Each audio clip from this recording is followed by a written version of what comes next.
So everyone, please take your seats, and we are starting. Remember, we have web stream going on as well.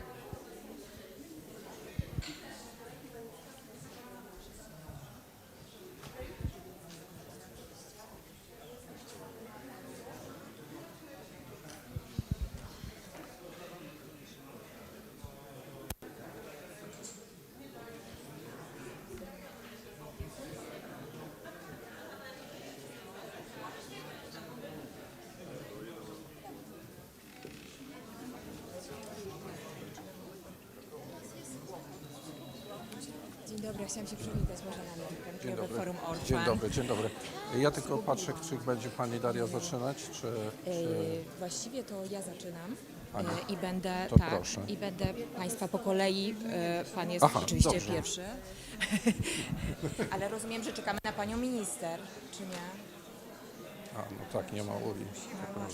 No bo tak, mi się też tak mi się wydaje, tak. Zaraz powiem Darii, że... No.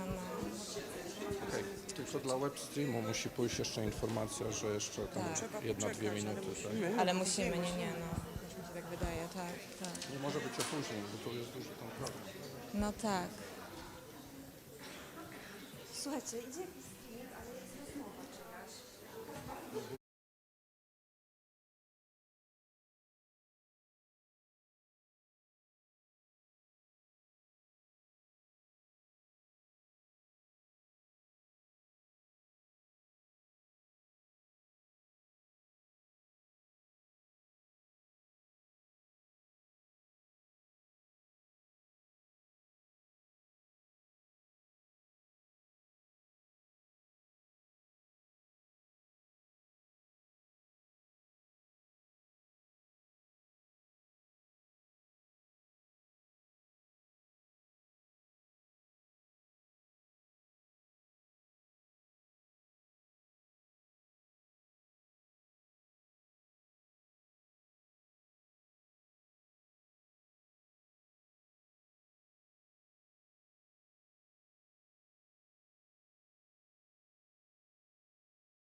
Witam Państwa bardzo serdecznie.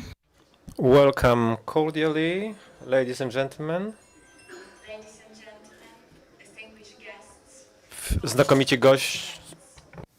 On behalf of 4 organizing institutions, EURORDIS, Rare Disease Europe, the National Forum Orphan, ERDERA, and the Polish Medical Agency, it is my great honor to warmly welcome you to the International Conference on Rare Diseases here in Warsaw. The conference titled Bridging Research and Care for Patients. Today's event is held as an official side event of the International Conference towards an European Action Plan on Rare Diseases, organized by the European Economic and Social Committee and Polish Ministry of Health. We are proud to contribute to this important initiative and to continue the momentum of these discussions here in Warsaw on the second day of the conference, with a special focus on patient community. We are particularly proud that this important event is held under the patronage of the Polish Ministry of Health and the European Economic and Social Committee, and under the auspice of the Polish presidency. Their support reflects a growing recognition across Europe and beyond of the urgent need to advance the care, diagnosis, and treatment for people living with rare diseases. As we gather today, we aim to foster connection between research and care, between policymakers and patients, and between vision and action. This is where strategy meets compassion, because behind every rare disease is not just a diagnosis, but a life, a story, a family, a future. It is my great pleasure now to welcome several distinguished guests who will officially open this conference with their remarks and reflections. Professor Krzysztof Szczałba, Director of the Center of Excellence for Rare and Undiagnosed Diseases at the Medical University of Warsaw.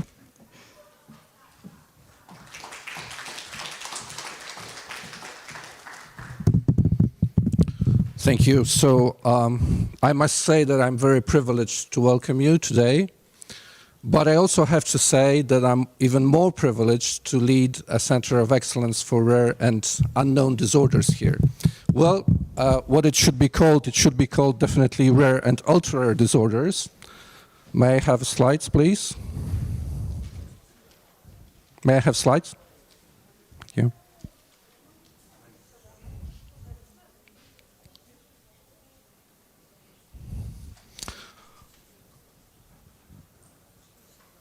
So this is why I'm proud, because I want to show you the activities, obviously chosen activities that we have here at the university.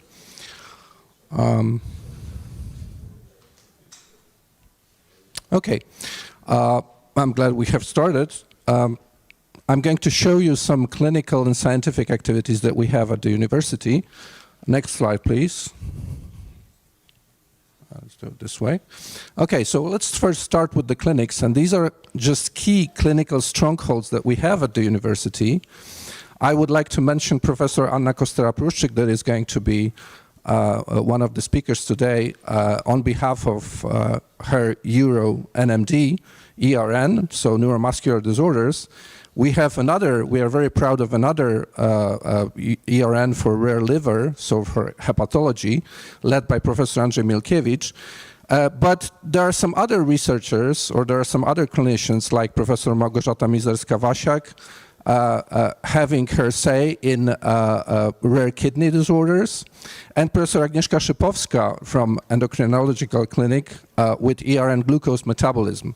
So these are just some examples of what we do in terms of ERN. And other examples of clinical activities are phacomatosis, represented by Dr. Karwacki. There is Professor Christy Lucky to represent Medical University of Warsaw. Thank you.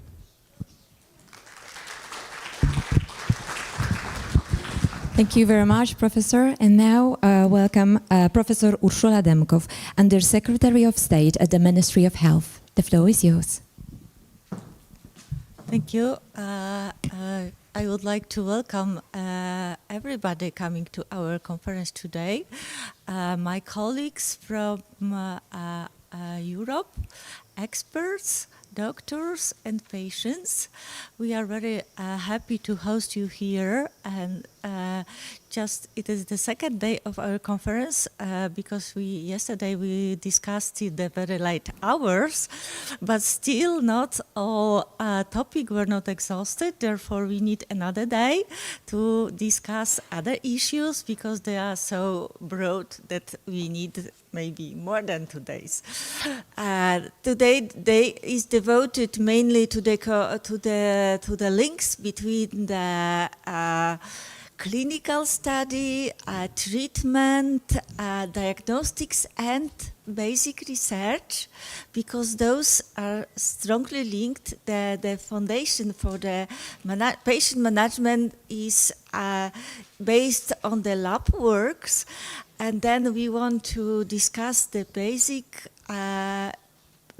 research and some programs that are focused on the basic research. Especially, we would like to discuss the international program ERDERA, and they do both. They are engaged in basic research as well as they are engaged in clinical studies. And what we want here to build a link between ERDERA and Polish Agency for Medical Research to enable Polish researchers to fully profit with a European program. So I wish you fruitful and stimulating debate, and I'm happy to have you here. Dzień dobry, ja chciałam powitać bardzo serdecznie. Good morning. I would like to welcome cordially everyone who is already inside the room, but there is a lot more people coming, so definitely we'll have full room. I'm very pleased to welcome scientists, doctors, patients, and we have also a very small patient in a stroller, I think. So welcome all and have a great day of debates. Now please welcome Małgorzata Bogusz, member of the European Economic and Social Committee. Thank you. Dzień dobry Państwu. Thank you so much. Distinguished guests, Madam Minister, Mr. Professor, I'm really honored that I'm here, especially that I'm talking on behalf of European Economic and Social Committee, so an advisory body for the European institutions, for the European Commission. I'm really happy, and I would like to extremely thank Madam Minister Ursula Demko for that she took the advantage and agreed during the conference in Budapest last September, organized by my committee, that she took an advantage and agreed to organize this event, yesterday's event and today's event. We are really happy that we have you here. We are happy that we can collaborate with you, and I will tell you a little bit about my institution because we are open for both governmental institutions, a collaboration with them, but also we're extremely open for patients because as a European Economic and Social Committee, we are the representation of the civil society. If I may ask for my first slide, it will be only 3, but I would like to share you some information about what we are doing exactly in Brussels. Because we are based in Brussels, we've been established in 1957, based on Rome treaties. May I ask for a slide, please? Thank you. Okay, thanks. Thank you so much. So we, as a committee, we are the voice of the civil society in Europe. Actually, we are, as I mentioned, we are created in 1957. So we are quite an old institution. And we are consist of 329 right now members of all European member states, consist of 3 groups: workers, employers, and representatives of the civil society. So it's a group 3, Diversity Europe, and I have a honor to represent Poland in that group. As I mentioned before, our goal is main goal, and we are focusing on preparing the legislative opinions on every single EU legislative. So it means that also when we are talking about the rare diseases, all the European legislation about the rare diseases will come to our committee, and together with my colleagues from all other member states, we will be preparing an opinion, submitting our voices to the European Commissions, trying to find the best way to represent all the voices from the civil society organizations. So, coming back to rare diseases, why we are here, why the committee is so involved in this area of rare diseases. First conference during the Spanish presidency took place in Bilbao in October 2023. Some of you were present there. The next conference during the Belgian presidency took place in March 2024. Then November last year, Budapest during the Hungarian presidency, and during that time we had the possibility to talk with Madam Ursula Demkov, and I had the opportunity to convince Madam Ursula Demkov that we should organize this event here in Warsaw. And yes, I'm really happy that we did it. Yesterday's conference was amazing. Today we have the deeper discussion. Hopefully it will end with some other steps, and I'm looking forward. But I will tell you one more or maybe 2 more things. Yesterday my colleague from the committee, Agnes Chair, probably several times has mentioned the opinion prepared by one of our study group. I was a member of the study group representing Poland about the rare diseases. This opinion, leaving no one behind, European commitment to tackling rare diseases. This opinion was prepared by for Hungarian presidency. Extremely important. Yesterday, the main points about her you can see here. I would like not to prolong my speech, so I will just briefly inform you about that. But what should be, and probably is very important for all of participants of today's and yesterday's conference, is another document my committee will be working on. And I think that yesterday it was severally highlighted. It is AI, big data, and rare diseases. And also my colleague from Denmark, so from the next actor for next after Polish presidency, Danish, I'm sorry, Julie Marie Nijneman, she will be the Rapporteur General for this opinion. We are starting work on that opinion in May with the public hearing. There are 2 discussions, closed discussions, internal discussion at the committee will take place June and August. And during our plenary, so it means by the end of September next year, we will be accepting the opinion, so accepting the our highlights, our internal committee's approach, so the civil society voice on this opinion in September. So, dear ladies and gentlemen, looking forward for your input, looking forward for your contacts, especially when it comes to discussion about this opinion. I'm happy to transmit your voices about that opinion to my colleagues at the committee. Thank you very much. It was a pleasure. Thank you very much. And now please welcome Stanisław Maćkowiak, President of the National Forum Orphan, Rare Diseases Poland.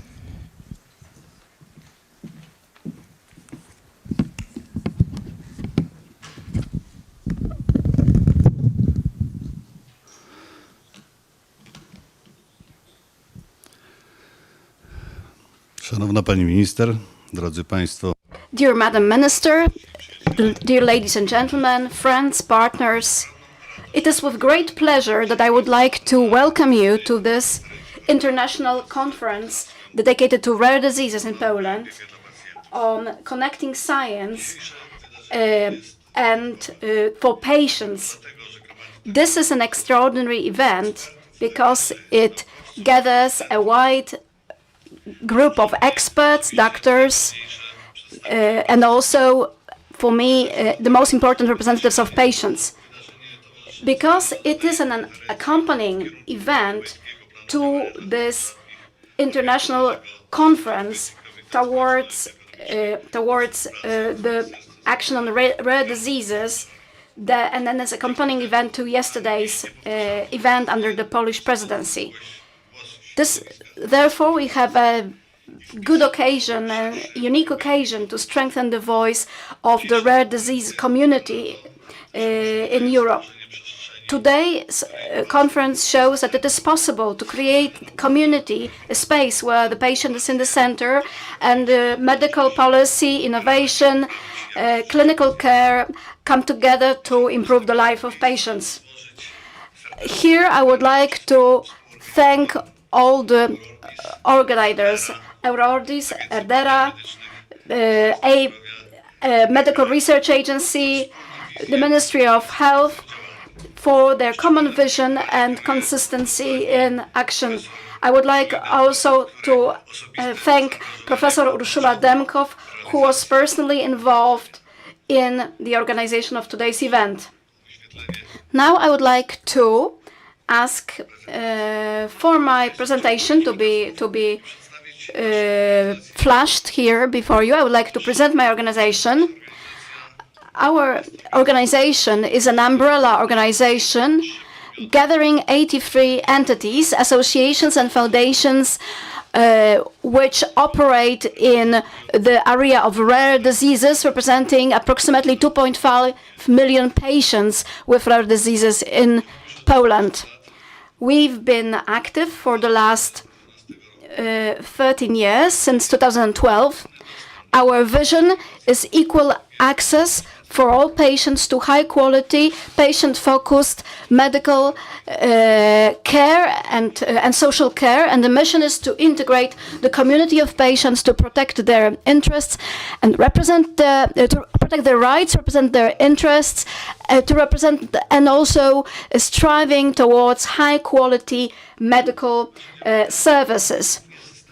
Our activity is mainly systemic legislative activity.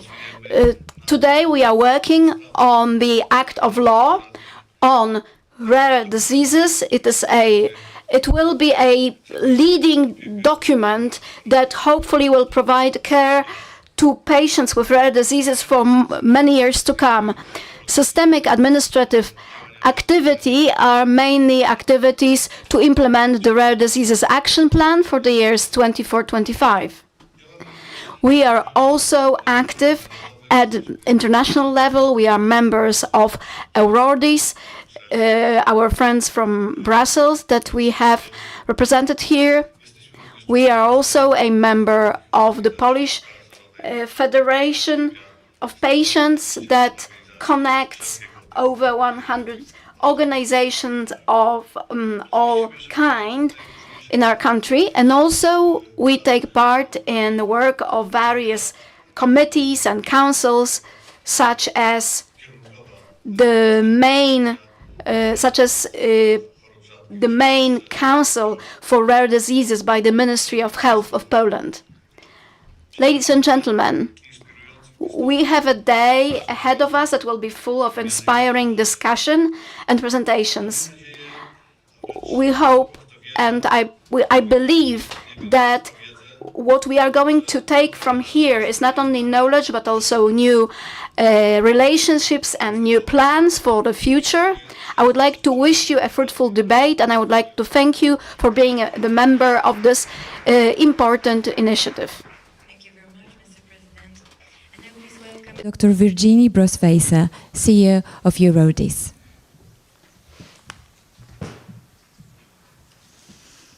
Good morning, everyone. Thank you very much to the organizer for having me. I'm very honored to be addressing you today. So I would like to start by highlighting the impact of patient engagement in driving innovation. I think it's a recurrent theme that we've heard about yesterday, but also today, in that we are supporting European Union competitiveness and advancing social justice, particularly in the realm of rare diseases. The reality of our community underscores the urgency of keeping rare disease on the EU agenda and leveraging their unique challenges to transform healthcare for all Europeans. People living with rare disease are not just beneficiaries of research. We are a catalyst for innovation. Rare disease communities have pioneered efforts such as establishing registries, funding trials, driving advancement in diagnostic and therapies. Our lived experience offers invaluable insights that can shape research priorities and regulatory frameworks. Initiatives like the EURORDIS Rare Barometer program demonstrate how patient-generated data can guide innovation effectively. So embedding people living with rare disease into the governance of EU strategies and initiatives is essential. The ERDERA partnership exemplifies this approach, incorporating social and patients as equal partners in research governance. Such collaboration ensures that innovation aligns with actual real-world needs while fostering trust and inclusivity. Rare disease represents a high-impact area where Europe can lead globally through scientific excellence and societal value. These conditions have driven breakthrough in genomics, personalized medicine, and advanced therapy. For example, by prioritizing rare diseases within the EU life science strategies, and we know it's currently open, the call of evidence is open, we can accelerate progress across broader healthcare systems while addressing unmet needs. Rare disease also highlight the importance of coordinated EU actions. No single country can tackle those challenges alone, and that is reflected also in the theme of those 2 days. Initiatives like the European Reference Networks demonstrate the power of cross-border collaboration. So sustained investment in such networks will not only improve diagnostics and care, but also reinforce Europe's role as a global leader in health innovation. As the voice of over 30 million people living with a rare disease in Europe and their family, EURORDIS has long championed for a comprehensive call for a European action plan, a unified European framework to ensure that member states work towards common goals, streamlining efforts, sharing best practices, and ensuring consistency in care across Europe. Addressing rare disease is not just a strategic imperative, it is also a moral one. Equity must be at the heart of our efforts. People living with rare disease often face prolonged diagnostic delay and unequal access to treatments due to fragmented care pathway and disparity across member states. By improving regulatory framework and facilitating cross-border access, we can ensure that every patient benefits from advancement regardless of their location or socioeconomic status. The RARE 2030 Foresight study emphasizes investment for social justice as the preferred path forward. This approach aligns with the EU's principle of solidarity and collective responsibility, ensuring that no patient is left behind. One critical area where equity can be improved is newborn screening. Expanding newborn screening program across Europe with harmonized guidelines will enable earlier diagnosis and intervention for rare diseases. Genomic screening at birth has started to show promises in research initiatives like Screen for Care, and I know we will hear about it later today. offering a blueprint for precision medicine that can benefit wider healthcare systems in the future. Newborn screening represents a cornerstone for equity, demonstrating added value of actions at EU level, and this effort must be supported by robust infrastructure and ethical frameworks to maximize its impact in the future. Also, by leveraging real-world evidence and digital health tools pioneered by rare disease community, we can streamline clinical trial design and accelerate the development of therapies. The European health data space will also facilitate cross-border collaboration, enabling researchers to pool resources and insights for greater impact. So rare diseases are more than a challenge. They are an opportunity to redefine healthcare innovation with compassion and impact. By engaging patients as partners, prioritizing rare diseases within EU strategies, expanding newborn screening programs, and harnessing the potential of the European health data space, we can build a more equitable and competitive Europe. Thank you.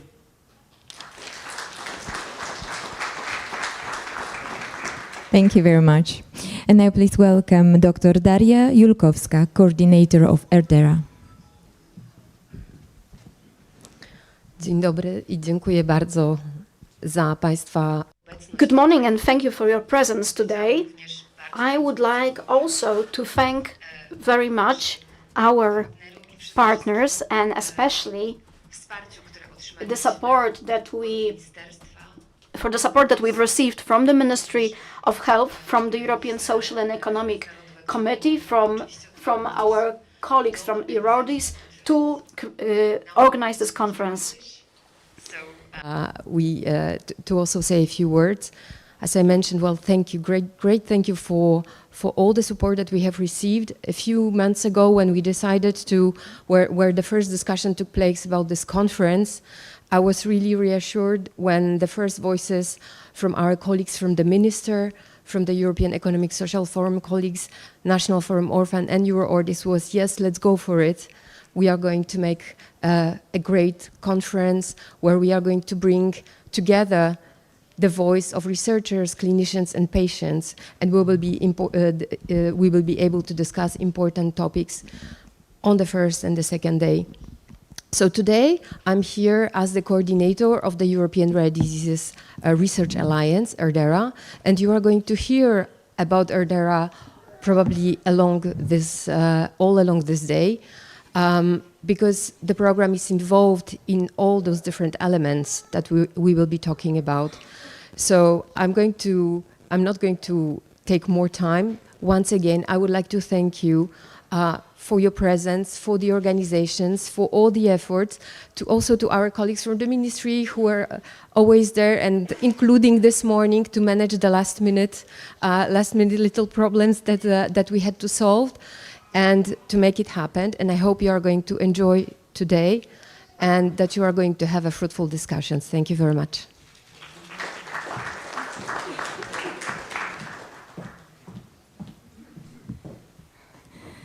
Thank you to all our speakers for your thoughtful and inspiring remarks. Your commitment to the rare disease community is a guiding light in our collective efforts. And now it is my pleasure to open the first session of the day, Advancing Diagnostics for Rare Diseases. This is a particularly relevant and exciting topic, not only in Europe, but also for us here in Poland. Our country is proud to be one of the leaders in Europe when it comes to newborn screening, surpassed only by Italy. And we do not stop our efforts. This year, 6 new diseases have been accepted to the National Newborn Screening Panel, bringing the promise of early diagnostic and a chance for healthy, normal life for many children. There are 5 additional conditions currently under expert review, and there is a strong optimism that they can be added in the near future. These developments reflect our commitment to using science and policy hand in hand for better future, for more accurate diagnostics, and first of all for patients who too often face long and uncertain journeys to a diagnosis.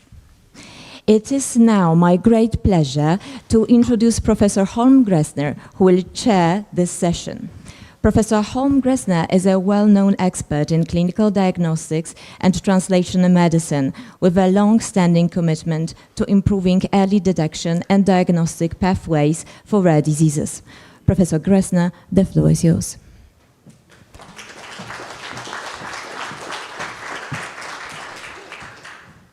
So good morning. It's my privilege to chair the first session. The session, as you already heard, is titled Advancement for Diagnostic for Rare Disease Patients. So the emphasis is on advancement, and advancement means to research. So I think there's a specific emphasis on ERDERA, advancement to newborn screening, as just mentioned, and also advancement to treatment. And the entire session will be covering these three aspects and will also include the patient perspective.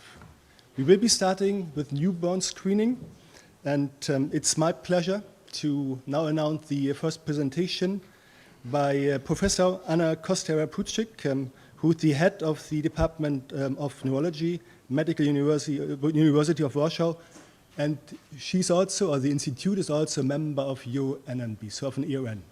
And the title of the presentation is Newborn Screening, Initiatives and Future Directions, the Polish example of diagnosis and treatment for spinal muscular atrophy.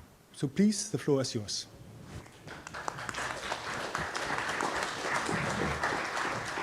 And in a very short housekeeping note, so the presentations are to be 10 minutes around, and when 10 minutes are over, I will give a signal. Please. Thank you. Dzień dobry Państwu. Bardzo się cieszę, że spotykamy się w murach mojej uczelni. Good morning, ladies and gentlemen. I'm very happy to be meeting in my university. It is the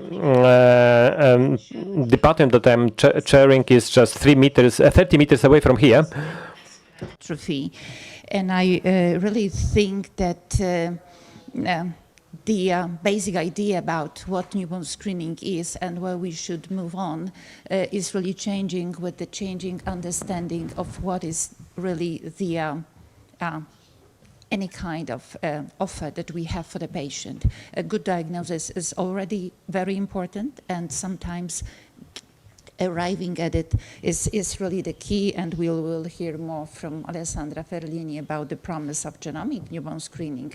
But I really think that the focus screening will be with us for a very long time to come, because there are certain situations where our young patient has absolutely no day to be wasted, and SMA is an excellent example. Of course, this is something that we all know about, but for me, the understanding about who and when will be treated is something that is really a key to how we approach the newborn screening. And one of the most important things for me is we should probably use different ways of relating to newborn screening. NBS as a newborn screening as a method, but NBSP as a newborn screening program, because it's really not about just making diagnosis. It's about having a very clear pathway for the patient, for the family, just to know how and when deliver the proper care. Timely diagnosis, clear path to care, and optimal access to treatment or care. This is something that is really the ground for successful newborn screening. Spinal muscular atrophy, I will not have time to go into details, but I believe that the success story of SMA in the recent years is something that most of the people involved in the disease field are quite familiar with. Anyway, we have a genetic disease with spectrum of severity, but always progressive. At least 60% of the patients will, without treatment, develop SMA type 1, acute infantile disease that will have severe course leading to early death or respiratory insufficiency. We have one of many, but one easy to be detected important disease modifier. We know natural history, and finally, as of today, we have 3 treatment options available. Really, the success story started in 2016 in the US and 2017 in Europe with the very first treatment that was approved, and that also showed how amazing things can be done with the appropriate early care. This is just a very brief glimpse at what happens in SMA type 1 if the patients are not treated early. Oh, let's say this is the glimpse at the natural history. As you can see, the neurodegeneration of the motor neurons starts very, very early.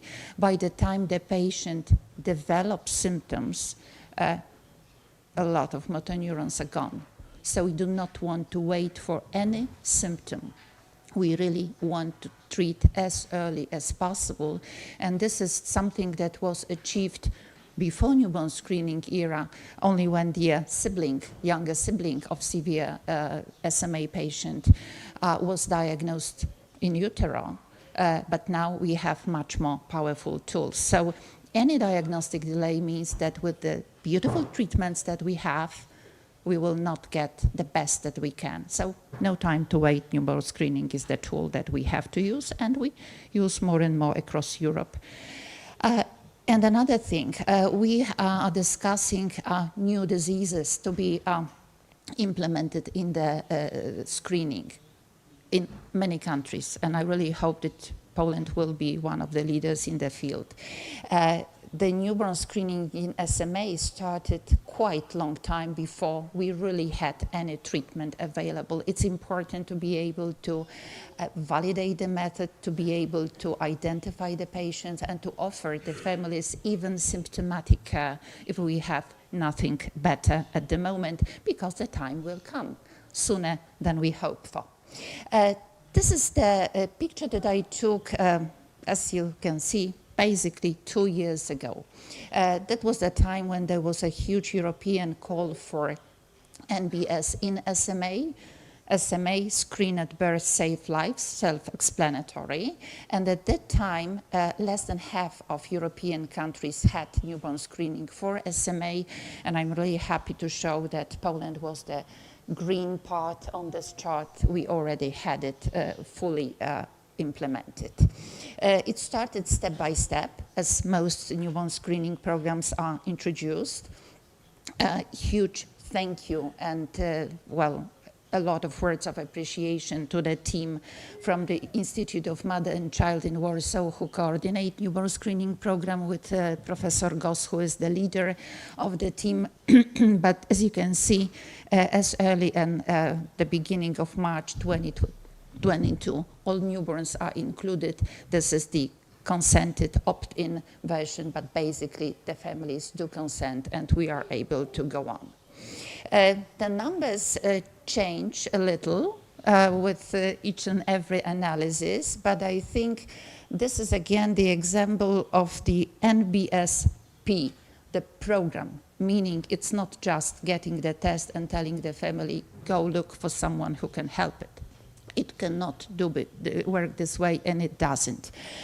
You can see the preliminary results since birth, preliminary result since registration of the card that arrives at the institute, waiting time between those final results. There is a confirmatory test, and the final results since registration. This is very important. Final results is at median time 14 days.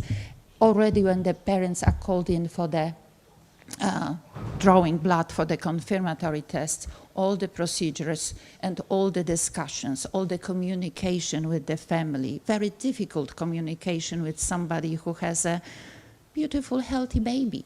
And we tell these people that your baby has SMA, and this is the disease that people would die of quite a few years ago, and now we want to push the time to save the baby, but this is never an easy story for the family, so it also took a lot of training in communication, really setting a lot of activities in place. So 14 days, final result, and most of the babies are dosed before the end of the first month of life, and we have 3 treatments available: gene therapy, as per label if there is no more than 3 SMN2 copies. If more, the patient can choose either of the 2 remaining treatments. We know that all are very highly effective, especially when delivered in the presymptomatic time. So education, communication, information, awareness, and it's always done together with SMA families. And I would love to say that anything that we do in rare disease field here, we do with and for our patients and their families. They teach us the burden of the disease, and we try together to make this burden less painful, easier. We try to bring hope. This part in Polish, it's just a celebration of the first patient, number 100, and I didn't really show, we are close to 1 million babies screened for SMA. It will be probably at the beginning of May this year. Speaking about the system, we got access to reimbursed treatment at the beginning of 2019, so before newborn screening came to place. But as you can see, February 22, newborn screening up and running across the country. We have already 17 pediatric centers and as many for the adult patients, because currently here in Poland we treat almost everybody with SMA, despite severity, irrespective of age. And we have this beautiful pre-symptomatic treatment. And another thing that I'm quite proud to share with you, just last year we were also granted approval to continue treatment with nusinersen for pregnant SMA women, not to hold therapy for this time. 2 women already benefited from this option. So it's about fast implementation of whatever happened in research, in clinical trials field, what we know from the natural history of the disease. And I'm sorry to say that the vast majority of neuromuscular diseases are really progressive, severe, and we need treatment very badly. So this is the current map for neonatal screening access for SMA in Europe today. Still not complete coverage, but it's almost there. And if you can start this movie, this is one of our first patients who was treated presymptomatically. The girl had an older brother who had severe SMA. She received, in fact, nusinersen. That was before newborn screening. She's doing things that I would say it's breathtaking. SMA baby treated. That's where we want to be. So, yeah, I think with this I would like to stop, and I would also like to give my 2 brief final messages. First message is let's fight for early diagnosis and do whatever we can for presymptomatic patients, but do not forget those that were not so lucky to be diagnosed presymptomatically. We owe all our patients, not only pediatric patients, also adults, the good access to care. And I thought that 3 words, it's good. Quality, equity, and solidarity. Thank you.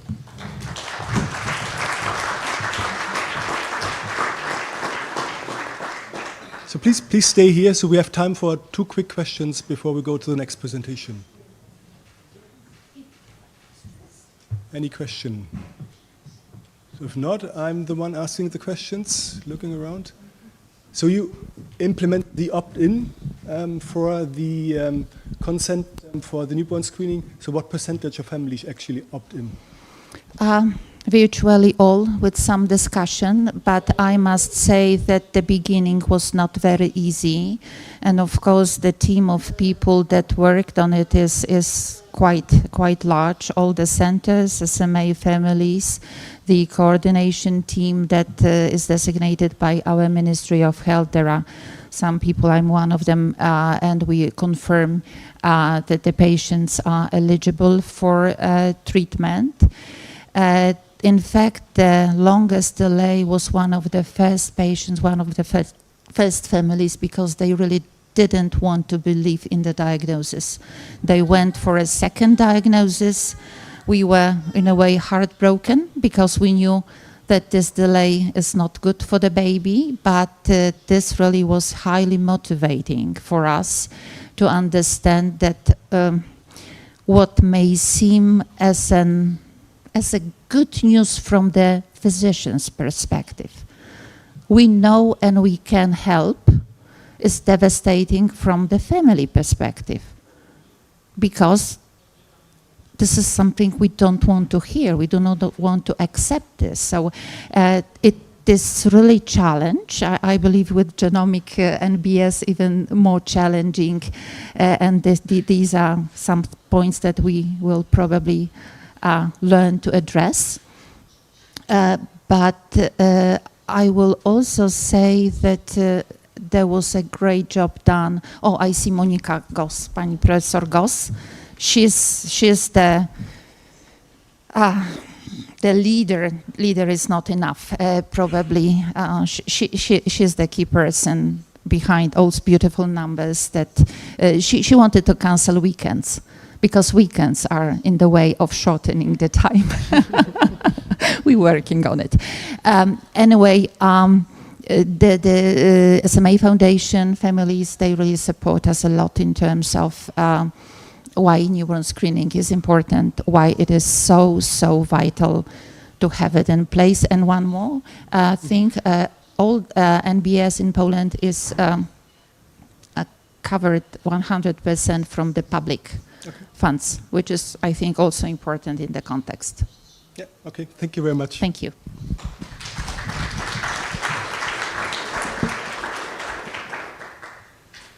So we stay with newborn screening and go to the next presentation. And this is now on the European program. And I'm quite pleased that we have Professor Alessandra Ferlini, who is the director of the medical genetics section at the University of Ferrara in Italy. But I think more important, she's also the coordinator of Screen for Care. And I'm really... Usual mistake. Okay, I'm really happy, I'm really pleased to have you. Thank you. Okay. So, good morning and Dzień dobry. Thank you so much for having invited me for this very important meeting. And we will start my timer now. So this is for the slide. Yeah.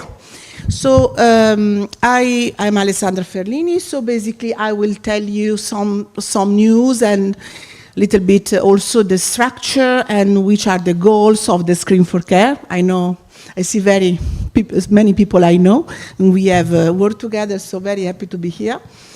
So just to have number, but already Virginie has provided that. So just to point this important issue. So definitively, genetic and genomic newborn screening are the future of not only rare disease early diagnosis, but for genomic medicine. So we should not restrict the field to rare diseases. It will be so important to have genomic data from newborns, because this will improve a lot, will help a lot in designing the health care of many other diseases. This is a key point for the genomic approach. But in general, if you consider that we have to be ready in case we can meet equity and equality for children according to the EU recommendations, we have to be ready to screen in Europe 4 million of babies every year. So we have to put in place a system which is not only a strategy, but even a sort of a platform, a sustainable approach that can serve for all babies in Europe to be screened. So the situation, as Anna has underlined, so we, Italy and Poland, are in the top position for newborn screening, not by chance perhaps, because this is based on a principle of, very, deep solidarity among people and funded by some social principles that perhaps we share somehow. But you see the very different programs that are running in Europe. So we are not equal. we do not have equity. And so this is probably why EU has decided, pushed on the possibility to have a program, a project, to implement newborn screening in Europe with these main goals very clear in mind. Why we have to move toward genomic, genetic, and genomic newborn screening? For several reasons. First of all, is that the first? Yeah, exactly. Because we have new therapies oncoming, basically very often for new diseases, so the number of diseases that should be screened, at least under the principle of treatment, are more and more every time. And also we have novel methods, which are the genetic strategies, that are very accurate in order to pick up the various genetic diseases, so rare diseases. We have, of course, challenges that we have to address, and this is why the community should work and coordinate in addressing these issues, as, for example, which are the diseases that should be screened for, very important point. And of course, the high scale of the genetic screening we should put in place, as I said before, like, structures, perhaps platforms able to support the genomic screening for our babies, and just put in place all the post-screening pathway for standard of care, all the measures, and early access to therapies, because obviously it's useless if you do genomic screening and we are not able to put our babies into the therapeutical pathway. So that's the point.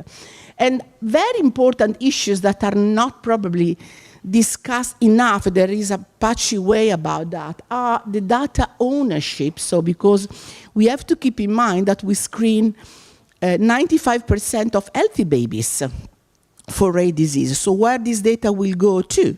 Who is the owner? Who will manage this data until the baby basically is 18, 16? That's an important aspect.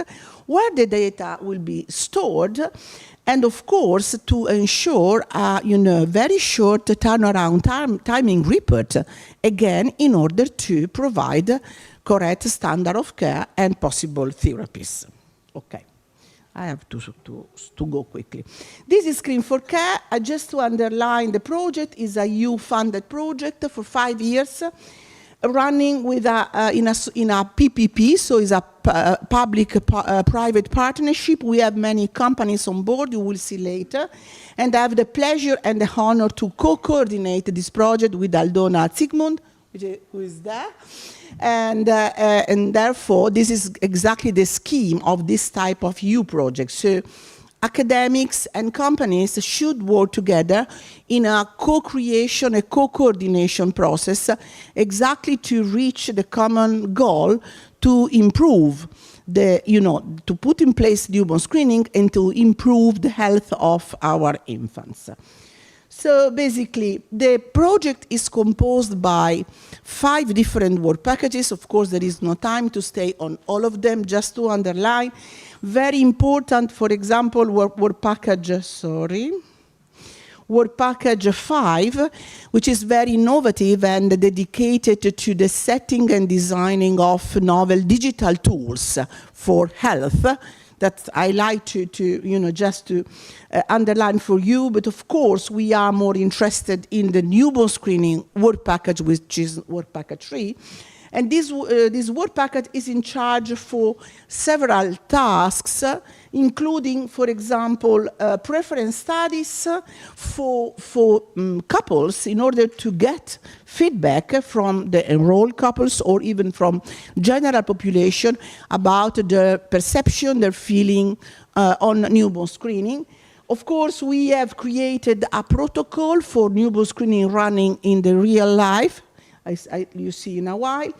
And this is exactly what we are doing, so piloting this newborn screening. And then, of course, very importantly, to evaluate also the economical impacts, which are the costs of using for our approach, so next generation based or genome based newborn screening in the society for the policymakers, because obviously we have to be able to provide figures that will be used for decision makers. For the newborn screening, what we have already done, and this is finally published in 2 papers, one Orphan journal from our consortium, which is the Treat Panel publication, and the other one in a very large international cooperation, which is ICONS. ICONS is an international consortium including many, majority of newborn screening worldwide initiatives. So we published basically different gene lists. This is a matter for discussion perhaps later. And then what we have done, we use a pipeline to design our, let's say, panel. We call treat panel because the criteria for including diseases was that they are treatable, they have a treatment, intervention, dietary requirements, orphan drug, but they can be treated. That was our, starting point. And then we are in the process of understand how to get also approval for actionable diseases. We are working with EURORDIS on that. It is not an easy task. We have, had some troubles, but we are trying to push that on in order to understand at least which are the main issues, obstacles that are not somehow favoring the acceptation of actionable disease newborn screening, something to be discussed as well. And then we have countries already recruiting babies. Recruiting started the 3rd of December in France, 2 in Italy, in Germany.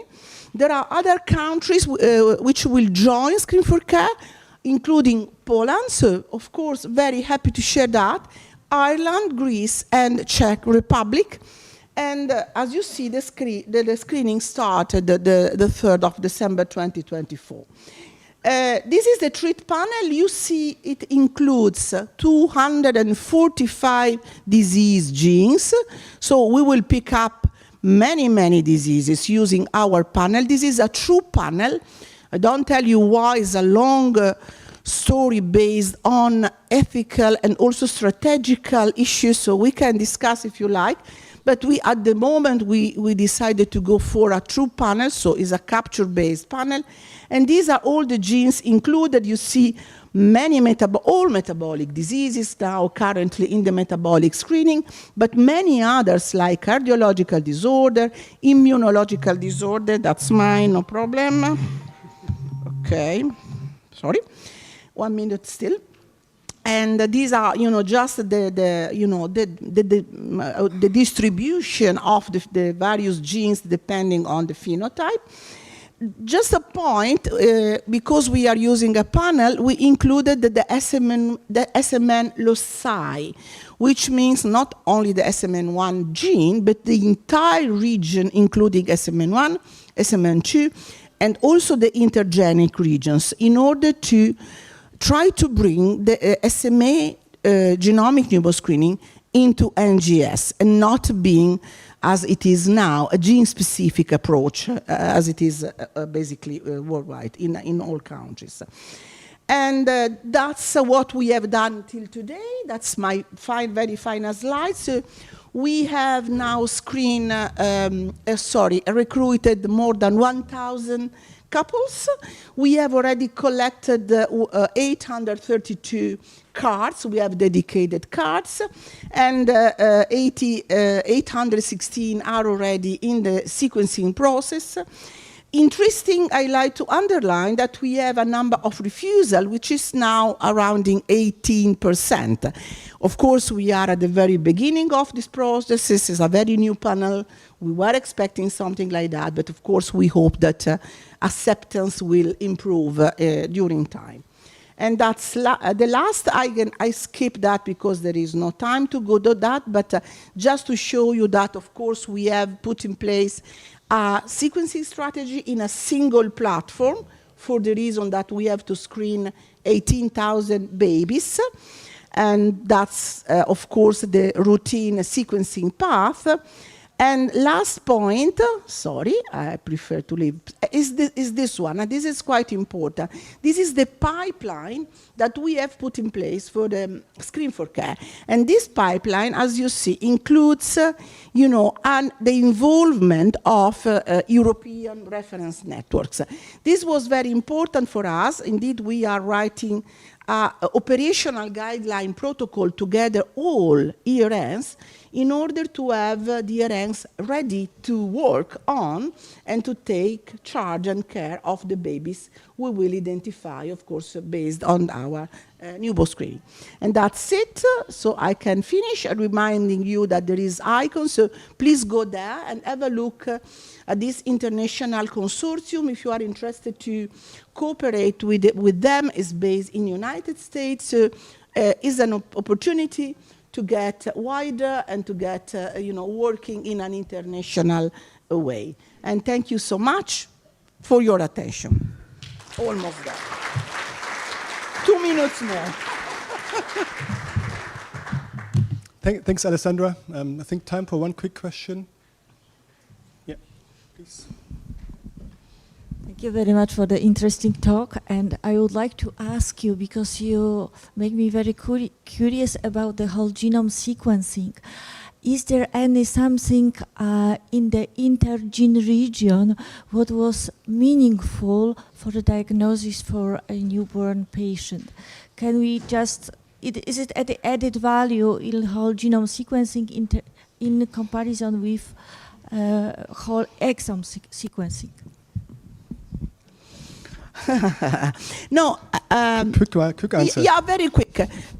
We have different strategies, okay? So basically, as you said, we decided to use treat panel because I think we have to start breaking barriers that exist for genetic newborn screening. That's without any doubt. But the future, of course, is in the hands of whole genome sequencing, not exome, but whole genome, because this will allow to basically screen the entire genomic regions, including those as intergenic, non-coding, and so on. So we have to proceed step by step to basically to design a sustainable and credible path for newborn screening. But the future is there. Thank you. So I would have also had a question on the process, how you define treatable, but we keep that for the break and discussion there. No, but there is the paper now. So if you are happy to read it, it's on Orphan Journal. Yeah, we assign scores and we try to do something which has a robust rationale with scoring some aspects of diseases apart from treatability was mandatory, right? And the others are other types of score. Okay, thank you. Thank you very much.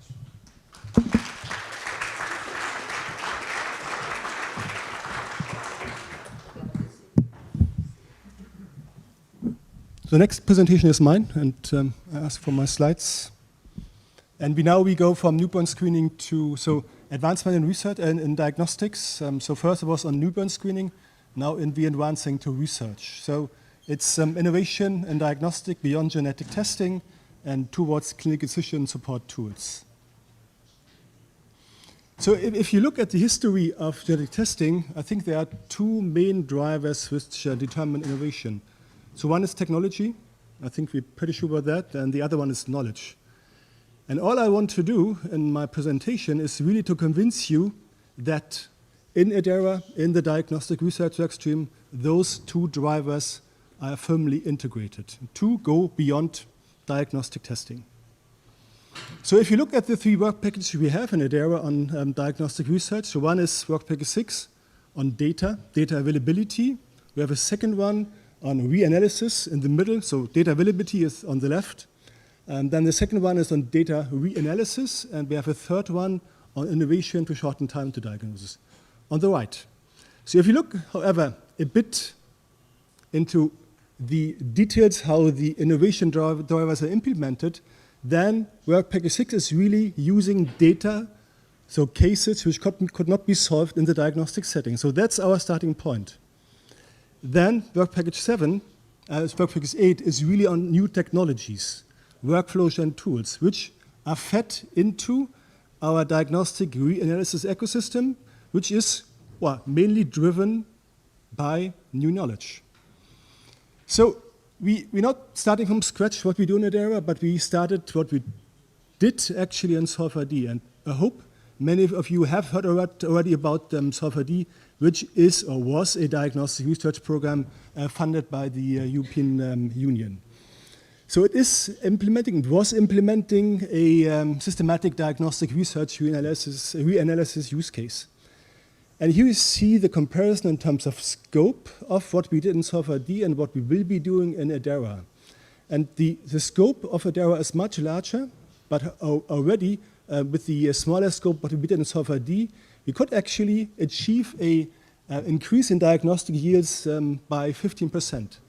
And we published that in a quite high impact journal, so it works. So we see that from SOLVE-ID, implementing a respective reanalysis ecosystem really brings an increased diagnostic yield. And we will see how we can do in ERDERA. So what I like to do now is really explain how this reanalysis ecosystem has been working in SOLVE-ID. So the starting point are unsolved cases from the diagnostic setting. So an unsolved exome is really the starting point. And then we need an informed consent by the patient to really be able to include the respective patient in what we did in SOLVE-ID. So we not just did it for a very few institutions or not for a very few countries, but we really used already a European geographic scope to implement what we did.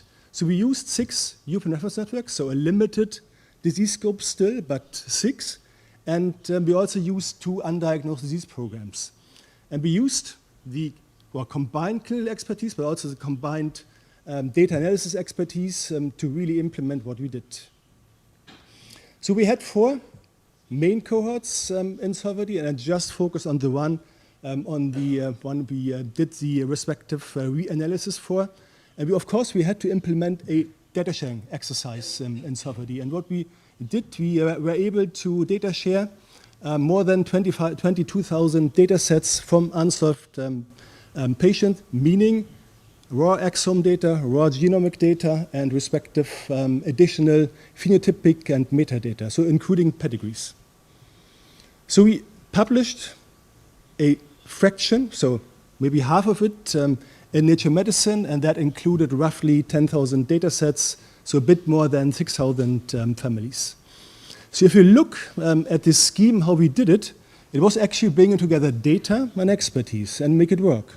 So data and expertise, a respective organization, and the organization was done in data analysis task force, so in working groups focused on variant types, and by data interpretation task forces, which were really disease group specific, so focused on driven by the respective European reference networks. And we enlarged, and that's also a difference, so beyond the diagnostic setting, we enlarged the scope of, in terms of being used variant types. So while diagnostics is very often focused just on SNPs and indels, we really enlarged the scope in terms of what variants type we focused on to the maximum, so including mobile element insertion and also short tandem repeat expansion, just to give you 2 examples. And it worked. So we were able to find new genetic diagnoses for SNPs and indels, but also for the more complex variants. And we also have now in the making a quite large number of candidate genes in addition to the diagnostics, to the diagnosis we could do.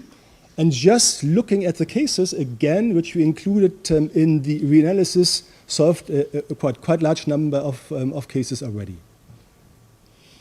So not only worked for the respective variant types, it also worked for the different disease groups we include. And here you see kind of an overview graph for the different European reference networks, so different disease groups we included, and it worked for all of them. And looking at the knowledge we used, so we used the kind of existing knowledge to use it in the reanalysis ecosystem. We produced new knowledge, but we also implemented an interdisciplinary collaborative data analysis interpretation framework to actually produce really cutting-edge new knowledge. And this is how the collaborative framework looks like. So I mentioned a data analysis task force on the one hand, or bringing together all the data people we needed, and data interpretation task forces driven by the ERNs on the other hand already. And we formalized what we did in this collaborative framework, and we formalized it in workshop which we called solvathons. So really to solve cases. Basically, a solvathon brings together data people and clinical people to interpret complex variants. And this is not just for a small number of variants, but really a larger number of variants. So we included more than hundreds, even thousands of cases just in one workshop to work together on the respective interpretation. And it worked for all the technologies we focused on. So we had solvathons on whole genome sequencing. We had a solvathon on long-read sequencing. We had a solvathon on RNA sequencing, and we had a solvathon on multi-omics. And this technology aspect I would like to again emphasize. So that's the second driver, and that's also implemented in what we do in ERDERA to drive beyond the diagnostic setting. So we will be starting, because that's still the standard in very many diagnostic labs in Europe. So we'll be starting with whole exome sequencing data, but we will be advancing quickly to whole genome sequencing data. We will then advance to long-read genome sequencing data. We will include also RNA sequencing data and further omics data. And all of this will be patient-focused. So the intention in the end is really to combine the data for one patient to be able to find the diagnosis using all the data we have collected in the ERDERA diagnostic research workstream. Okay, so my second last slides are really on going beyond diagnosis. So of course that's also one thing I said in the beginning, in the introduction for the session. So we advance in terms of what we do in diagnostics, and one advancement is really going from diagnosis to treatment. And that's also the topic of newborn screening. And we developed in SolveRD a methodological approach which is called treatability. So really to collect the evidence which is needed to qualify a gene or a variant as treatable. And of the 506 newly diagnosed families we could come up with in this first 10,000 we included in the first part of the study, roughly 15% are really actionable or treatable. And this paradigm is now actually being advanced. So we see that publications are coming up. So that's the initial publication on the methodology. So we see that for neuromuscular diseases, treatable data are being published, so based on a systematic review. We see that also for metabolic diseases, the respective knowledge base is being published and is being able to use. And we also see that for other therapeutic modalities, the respective publications are being made available. So this is now on linking genetic variants to other therapies, so to antisense therapies. And we have in ERDERA, and I end with that remark, we have in ERDERA also a work package on developing antisense therapies for NFU ultra-rare diseases. And with that, I do thank you for your attention and happy to answer one or two quick questions.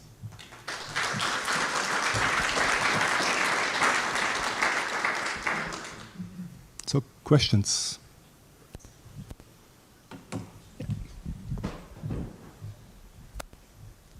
Thank you very much, Holm. So my question is about, you have shown this this entry point in this, which is the moment of the diagnosis and when there is no diagnosis.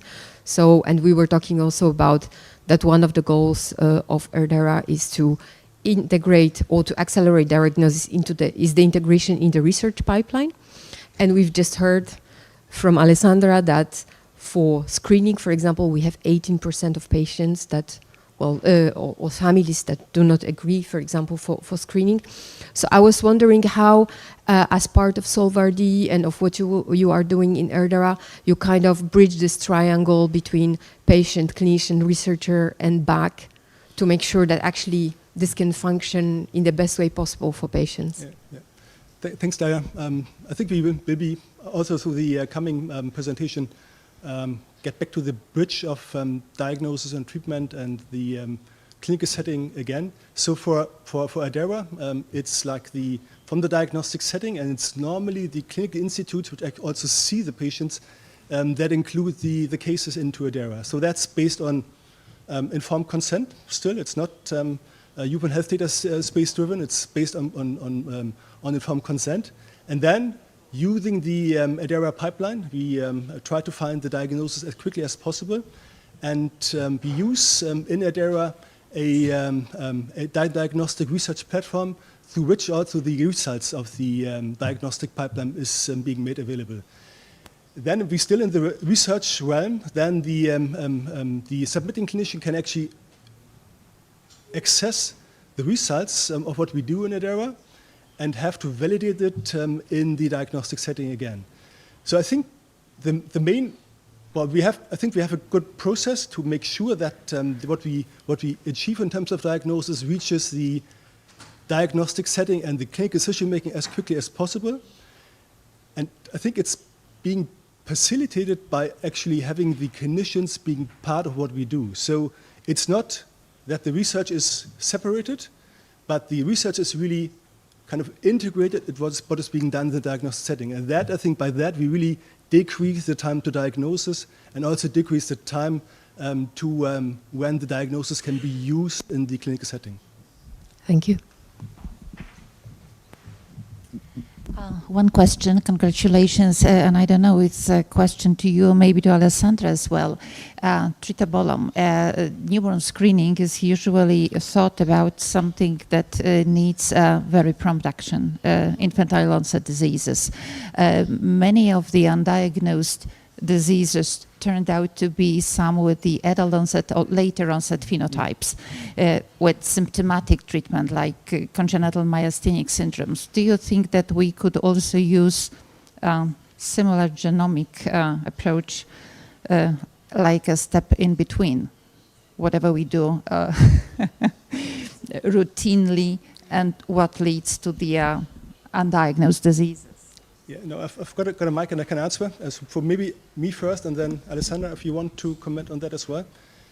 So I think it's even a must to do so. We have the diagnostic labs, which are, at least in the academic setting, integrated in hospitals. And what we're now working on in Tübingen, where I come from, is actually integrating a treatable pipeline into the diagnostic setting. So we really want to make sure that the diagnostic variants, which are eligible for treatment, are being flagged up, and then really the patient are being treated. So I think it's possible, it should be done, and I think we have actually an ethical obligation to do so. Yeah, and that's not just for newborns, it's really for all the patients. Absolutely. Yeah. Yeah. Briefly, yeah, that's a very important question. Of course, Screen for Care is a research project now, so we do not have strictly obligation in terms of reporting the variants, but that will be the future. So yes, otherwise why we have to, newborn screening. Adding to Holm about all SolverD and ERDERA, Screen for Care has in place because we want to collaborate some collaborative ideas with SolverD for just checking treat panel variants in SolverD scenario of genomes, one, and also with ERDERA related to the VUS, because we will find many VUS at the newborn screening level. So what shall we do? Just disregard them? No, we will collect all of them. We have a pipeline, and we will put them through ERDERA in order to implement the variants to be further studies. Just to add that. Thank you. Yeah, thanks, Alessandra. Yeah, so that's an aspect I didn't mention. So what we're also building and have been building by SolverD and will be actually scaling up enormously in ERDERA is a rare disease research resource. And the data we have been producing in SolverD are available through AGA. So anybody who wants to work on the data can actually apply to use the data. So of course, according to GDPR, and we have a data access committee to which you need to apply to use the data, but they are available for further research. And I think that's needed to solve more patients, but also to validate, for instance, panels which are linked to treating respective genetic variants. So I think the resources are there, and the resources are there to be used. Okay, then I think we go to the next presentation, and we now, and that's something we a bit touched now already, emphasizing on the advancement to treatment, so from diagnostics to treatment. And the presentation will be given by Professor David Larouche. He is head of the Clinic for Head and Neck Surgery of the Children and Adolescent at the Provincial Specialist Children Hospital in Olsztyn, correct? And the title of the presentation is From Diagnosis to Innovative Craniofacial Surgery. The floor is yours. Thank you very much. Okay, Mr. Chairman, ladies and gentlemen, first I would like to really thank you for inviting me, especially Professor Urszula Demkov. Okay, I want to show you something, how we can treat these children that you diagnose with all these screening systems. Treatment of craniofacial disorders is always multidisciplinary. So in our department we have 26 doctors with completely different specialties. It's extremely important to know that we can operate together with among the specialties. What are craniofacial anomalies? Firstly, they are congenital anomalies. It's a very important thing. Then they can affect child's appearance, especially with the region of the head and face, which is very important to appearance of the children and adults when they grow up.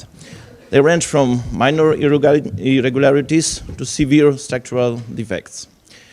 The cause is typically complex. In most cases, it involves genetic problems, but sometimes also environmental factors. I will tell you a little bit about craniosynostosis. Craniosynostosis children, they are the children with the weird head, with abnormal shape. As you see here, when bones are fused prematurely, too early, they will deform the head. It's very important to know that closure even of a very tiny single suture always disrupt the growth of the entire skull, not only skull vault, but also the face. The treatment, well, the only effective treatment is surgical reconstruction. And we can start from really easy, just cutting off the suture and putting the helmets, as you see here, with the endoscopic reconstructions, which can last 20 or 30 minutes, or very big surgeries lasting few hours. Very important factor is to know that the child has the craniosynostosis as soon as possible. It would be fantastic to know it prenatally, and in most cases it is possible. But at least just after birth. Then we have 2 or 3 months to prepare for surgery and do the surgery for a very small child, but with less invasive endoscopic way. I will show you later on the results. The next very important thing is that these children are completely different. Here you can see the most common type of craniosynostosis, the sagittal one. You see here in the middle of the head should be the suture, the connection between the bones. This is the same disease, but the shape are completely different. So we should address the type of surgery to each child. As you see here, there are 4 from many other possibilities to operate only sagittal synostosis. So, firstly, we should know that different surgical methods are not equivalent. We should choose the method to the particular child. And what is also very important, that the center that wants to treat such children should have the possibility to use, even if not all, but most of these possibilities. Because sometimes we open the head and the quality of bone is so different, so weird, that we have to change our plan. So if we don't have the possibility to do the different surgery, we should close the child and send to another center. That's why it's very important to operate such children in the excellent center for the craniofacial surgery.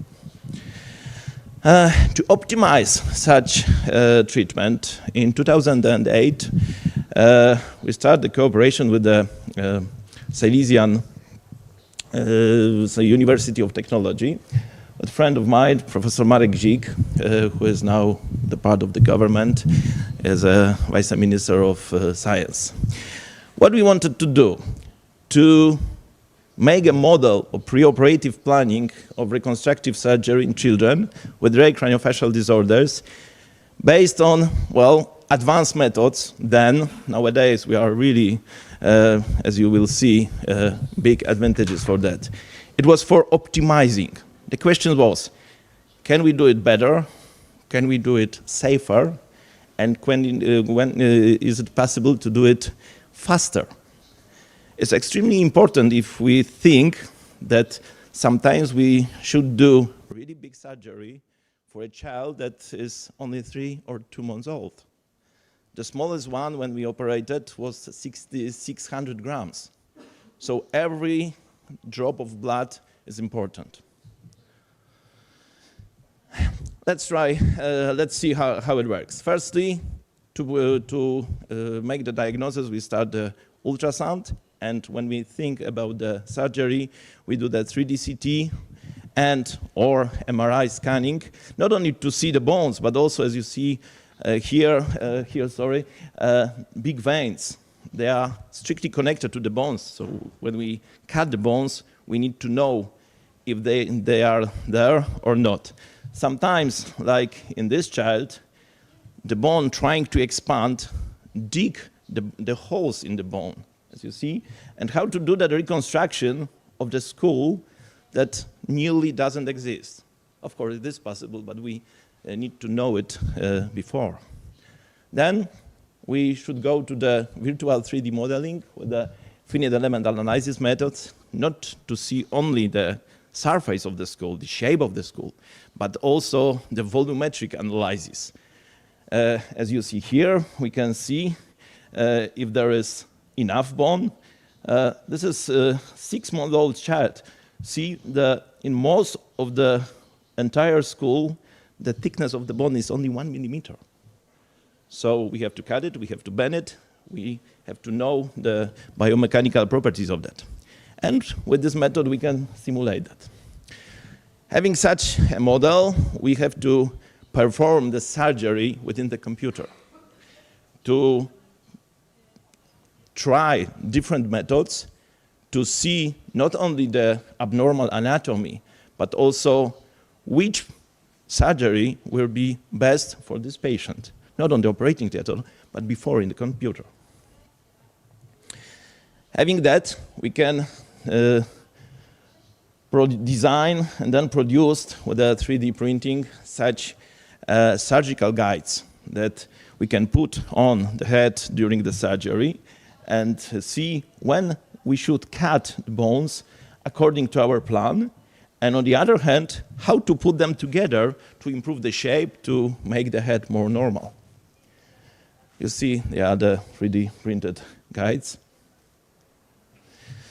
In most complex cases, we need to use the neuronavigation systems, which are the registration of the patient is completely different than in, regular neurosurgery, because normally we use the shape of the face, but here we need to somehow put this tool to the skull.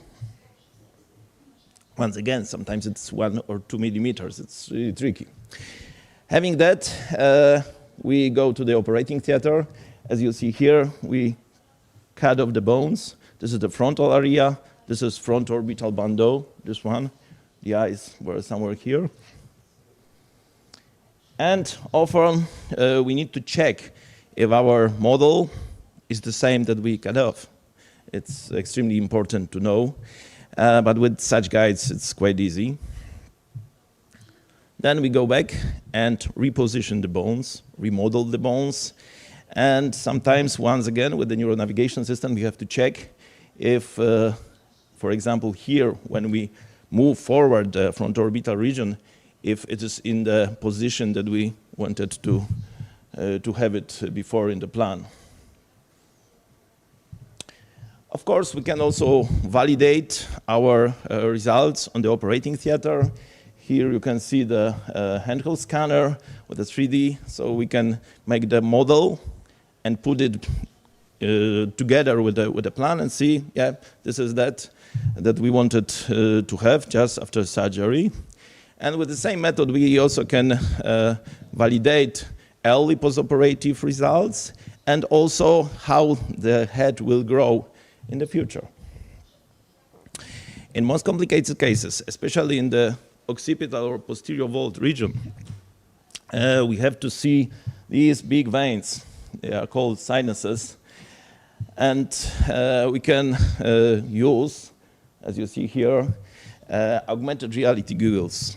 So we look at the operating theater, seeing the patient, but we can make another model of the bone of the patient somewhere in the augmented reality and make the bones translucent. So we can see in which part there are these big veins, and we can cut the bones very safely. Few examples. Yeah, this is the sagittal synostosis. You can see the model here, and this is the model of what we do only with 2 really small cuts using the endoscope. This is the shape of the head 1 year after surgery, and this is this boy 3 years after surgery. We can also put springs, which are also personalized, putting them with the endoscope, as you see, only with very small cut and really nice round head just after the surgery. More complex case, this is the metopic synostosis. You can see here abnormal fusion of the frontal suture. So we have to, with only really small cut, reconstruct the frontal area and frontoorbital area. And 1 month after surgery, here, 6 months after surgery. Yeah, I go. More complex case. Crouzon syndrome, syndromic case, when we need to cut off not only frontoorbital, but also maxillary region with a red frame. 5 years after surgery. We did research for a few hundred cases. Such way of thinking reduces the time of surgery, reduces the blood loss, and is more effective. So, in the conclusion, we can say that preoperative planning improved the knowledge about particular deformation, shortened the time of surgery, allows proper and efficient surgical treatment, and very close cooperation between not only medical specialties, but also biomechanical engineers and the multidisciplinary craniofacial team improves the efficacy and safety of the treatment.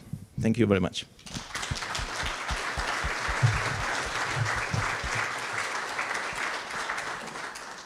Okay, thank you very much. Quick questions.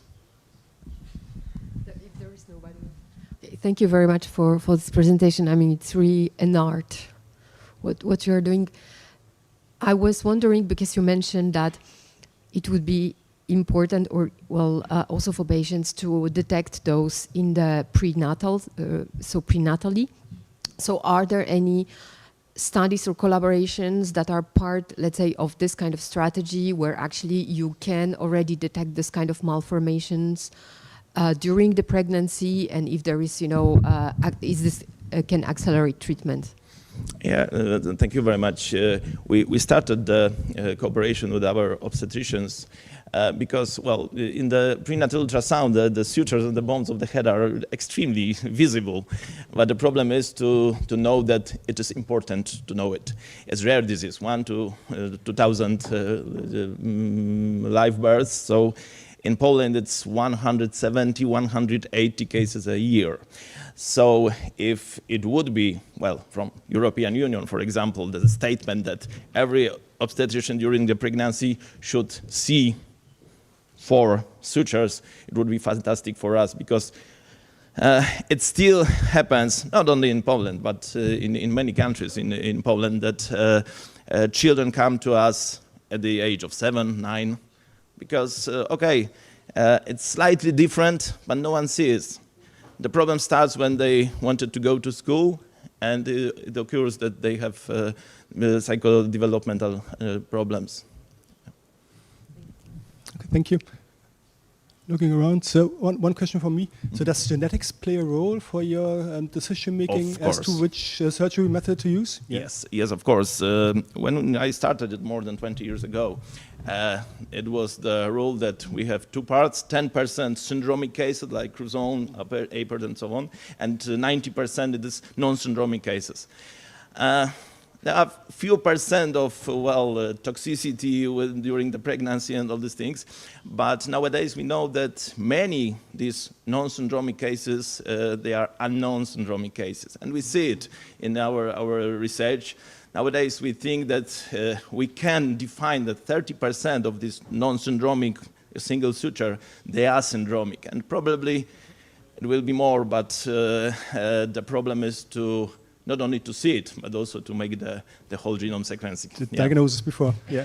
And maybe one last question. So you mentioned it briefly, so how is growth actually taken into consideration for the surgery? So growth of the skull and also growth of the kid? When we think about such condition as a genetic problem, the entire child is unhealthy. Yeah. Okay, thank you very much. Thank you very much.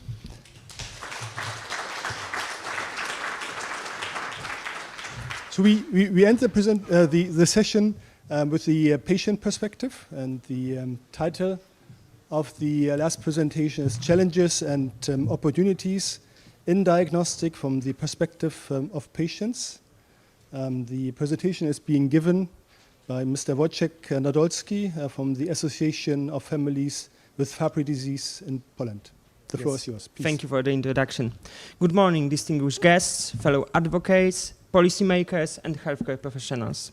It's a privilege to stand before you today. My name is Wojciech Nadolski, and I represent the Association of Families with Fabry Disease in Poland.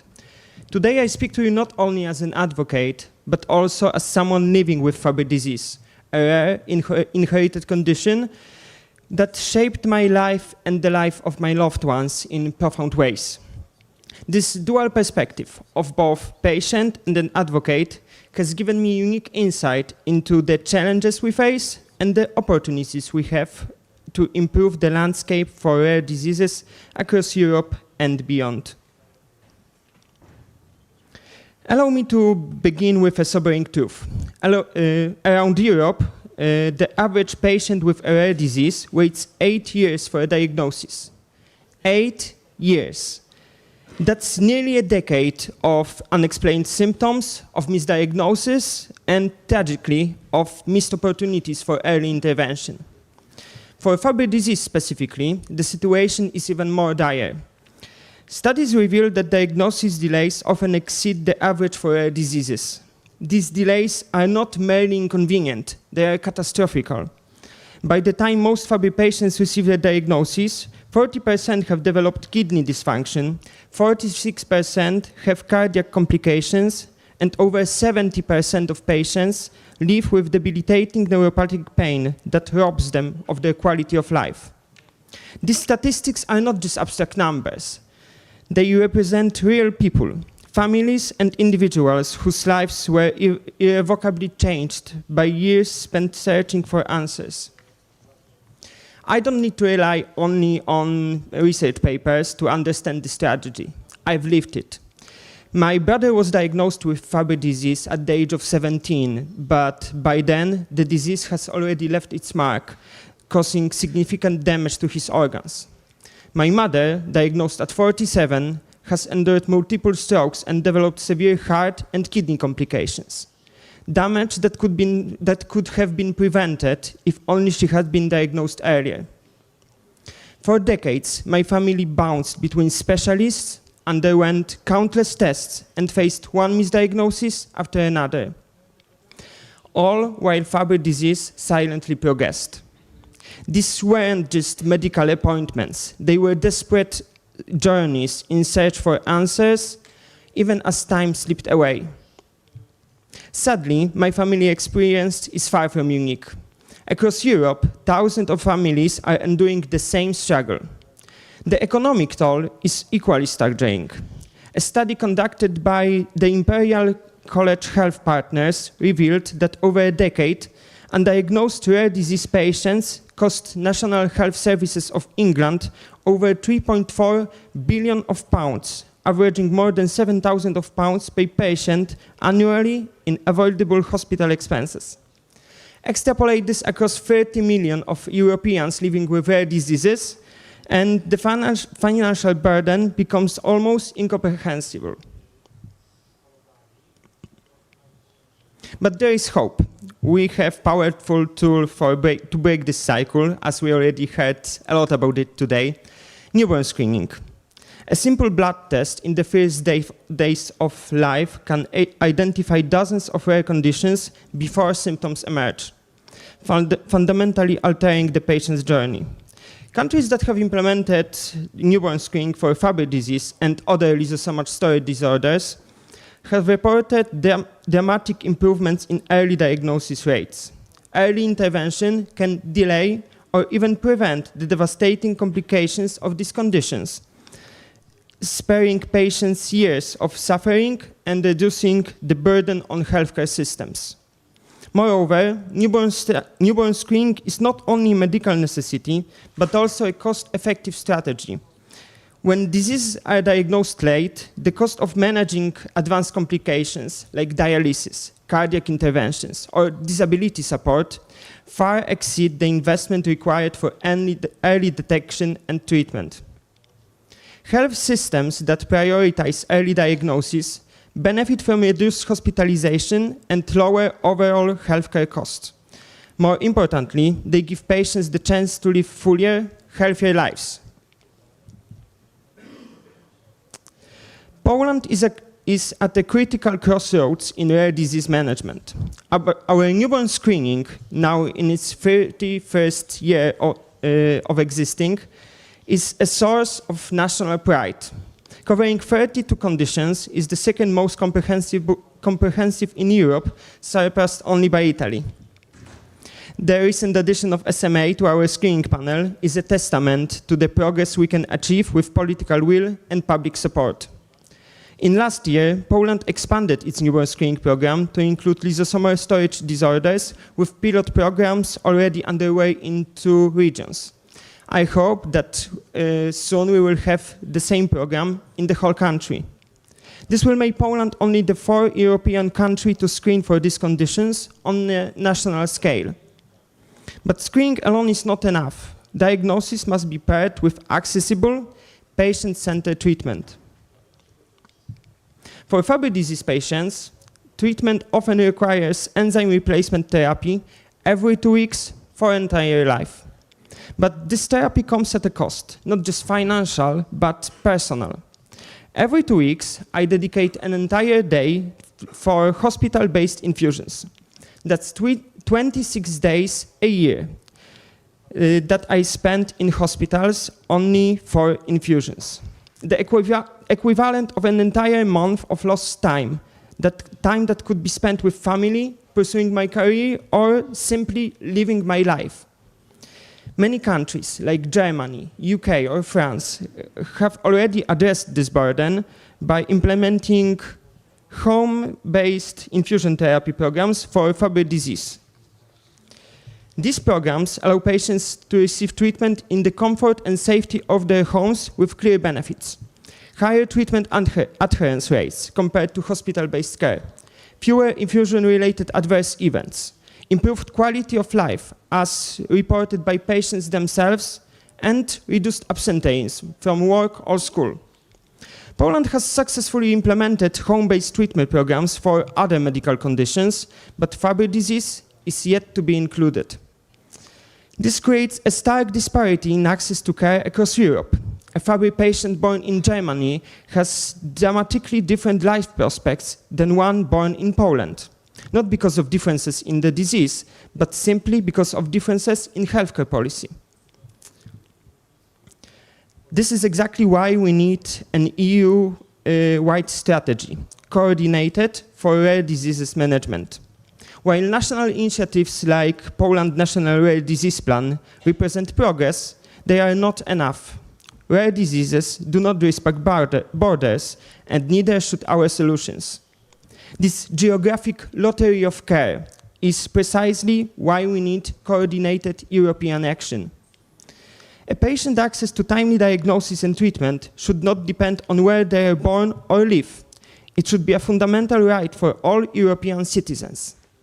We need minimum standards for newborn screening programs across all EU member states, clear funding mechanism to support home therapy implementation, enhanced data sharing systems between countries enabling faster diagnosis and better outcomes, and also legislation that guarantees equal access to diagnosis and treatment regardless of where patient lives. As Poland assumed the EU presidency, we have a historic opportunity to lead on rare disease policy. The solutions I've outlined today are not theoretical. They are proven, practical, and within our reach. What we lack is not even knowledge or capability, but the political will to act. Early diagnosis to newborn screening and accessible treatment to home therapy are not luxuries, they are necessities. They empower patients to live dignified lives free from preventable suffering. The cost of inaction is measured not just in euros, but in human potential. Potential that is lost every day of their life.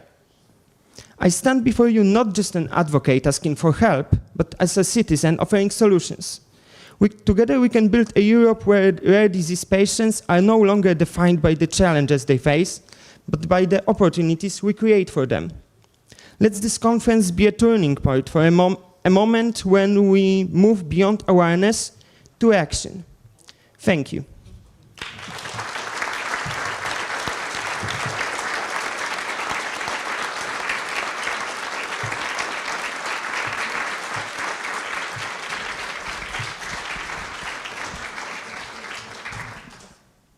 Yeah, thank you very much for linking your personal perspective to the points of diagnosis, but also treatment, and also making the bridge to what has been discussed yesterday and the more political questions.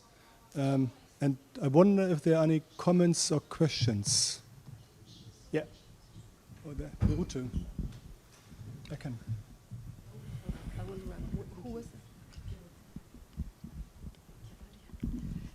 Yeah, many thanks for this wonderful presentation. Actually, what I would like to stress is that we really need economic data that we have presented, because we just hugely lack them. And in case patient organizations can do something about that, if that would be the strong point of your job, please do that, because it is sometimes almost the only way to go to national authorities, but also to European authorities, and to ask for something. Yes, couldn't agree more. Thank you. There is another question. Dzień dobry, Przemysław Burmer. Ja reprezentuję fundację. Good morning, Przemysław Burner. I represent a foundation for rare diseases, and I myself am a patient suffering from Pompe disease. And as my colleague here described his experience with his disease, I myself have lived through very hard events due to my disease and the late diagnosis, multiple spine fracture, cardiac arrest, everything related to this delayed diagnosis. I know that in Poland there is going to be a screening program for newborns. It is a pilot. It was going to be started last year, but it's supposed to be started this year. And my question is because there are two regions, two voivodeships, where those screening tests are going to be conducted. I fear that the two regions were selected. Has anyone thought about the level of detection in those regions of diseases? Is there an impact really? I myself as a patient am afraid that over the year in those regions there will be low detection and the program will be abandoned. So I would like to ask and appeal to the Ministry of Health to look into that. Thank you.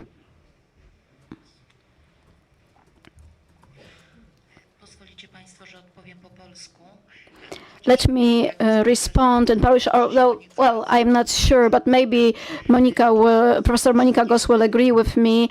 All the programs in Poland start step by step, and our experience, especially with SMA, are that there were regions where it was this, the result was above statistical expectations with the detected number of children, but there were regions where we had to wait more than statistics would show for the first diagnosed children with SMA. So I am more than convinced that both the Ministry of Health and the leading medical team know that the statistics operates on very big numbers and not since the first day in the early stage of the screening exercise. Professor Gos, good morning. I am not in the team for biochemical screening, but the selection of SMA and the selection of regions was also basically conditioned by the number of bears, because we have statistics, and the screening pilot is only conducted for a specific period of time, and we have to go and test a specific number of patients within the time we have. So I will, of course, forward your comment to Dr. Ortaszewski and Professor Sygut-Sekielska. I will give the floor to her if she's still with us.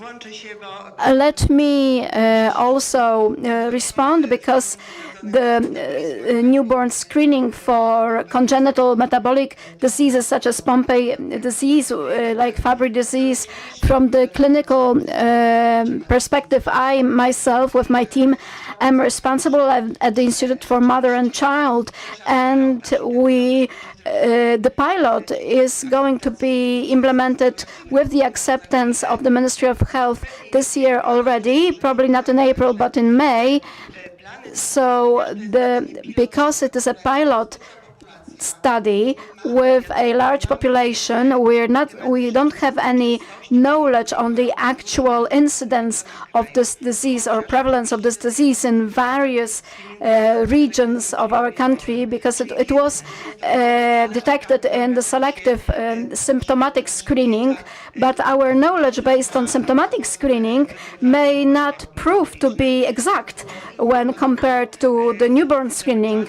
It was another disease proved the same the same way when we identified the biggest number of patients in Pomerania, where we know that the incidence is high there. But when we included the Pomerania 10 years ago into the tandem spectrometry tests, it proved that the Podkarpackie region, southern region, has more cases of the disease, pre-symptomatic cases. So, and the Podkarpacie is really very, let's say there are some ethnic explanation for the higher incidence of metabolic diseases in the Podkarpackie region. So the pilot is there for you to be able to identify all restrictions and all the benefits that we can draw from such a study. And we decided with the approval of the Ministry of Health for the multiplex detection study. So from one dry blood drop, there are going to be performed 4 tests for 4 enzymes. It is only a first tier, so the screening is not a simple blood test, and we know that it's an entire system. So we, in order to prepare to maximize the benefits and minimize the harm, because an unprepared pilot study can bring more harm, where we can have falsely identified patients or other.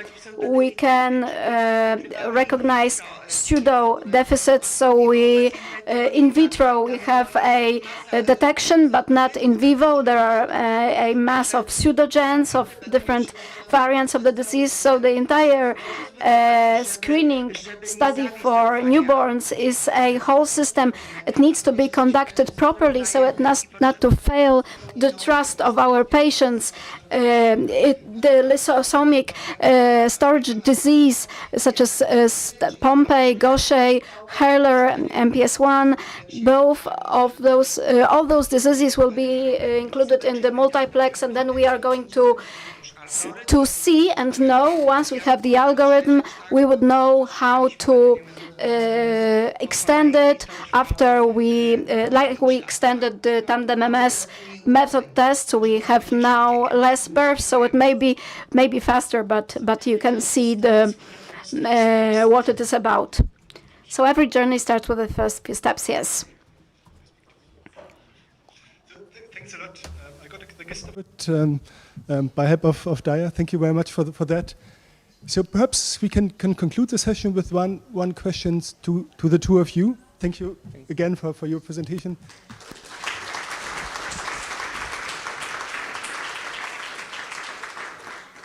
I'm particularly interested, and I think newborn screening was really the main topic we discussed. So I'm really interested in how we can actually learn on European perspective from what has been done in Poland. That's the question to you, Anna. And then I give you the mic in a sec. And the second question I would have is actually, how can we, or how's your plan to advance what you find out in Screen for Care into the care perspective? So learning from Poland on European. Thank you. I will try to be really brief. I really think that with all the promise that is linked to the genomic newborn screening, we really have to expand the focused tests, the ones that really deliver validated.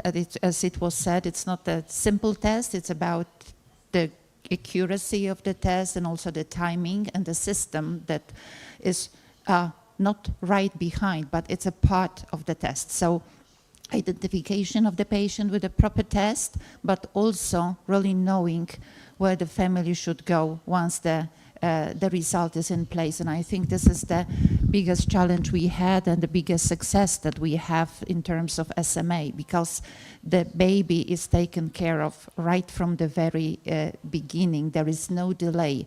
I didn't really explain about drawing blood for anti-AAV antibodies, about the option that we now have about bridging therapy if the baby is eligible for gene therapy but has anti-AAV that will probably go down as the passive transfer from the mother.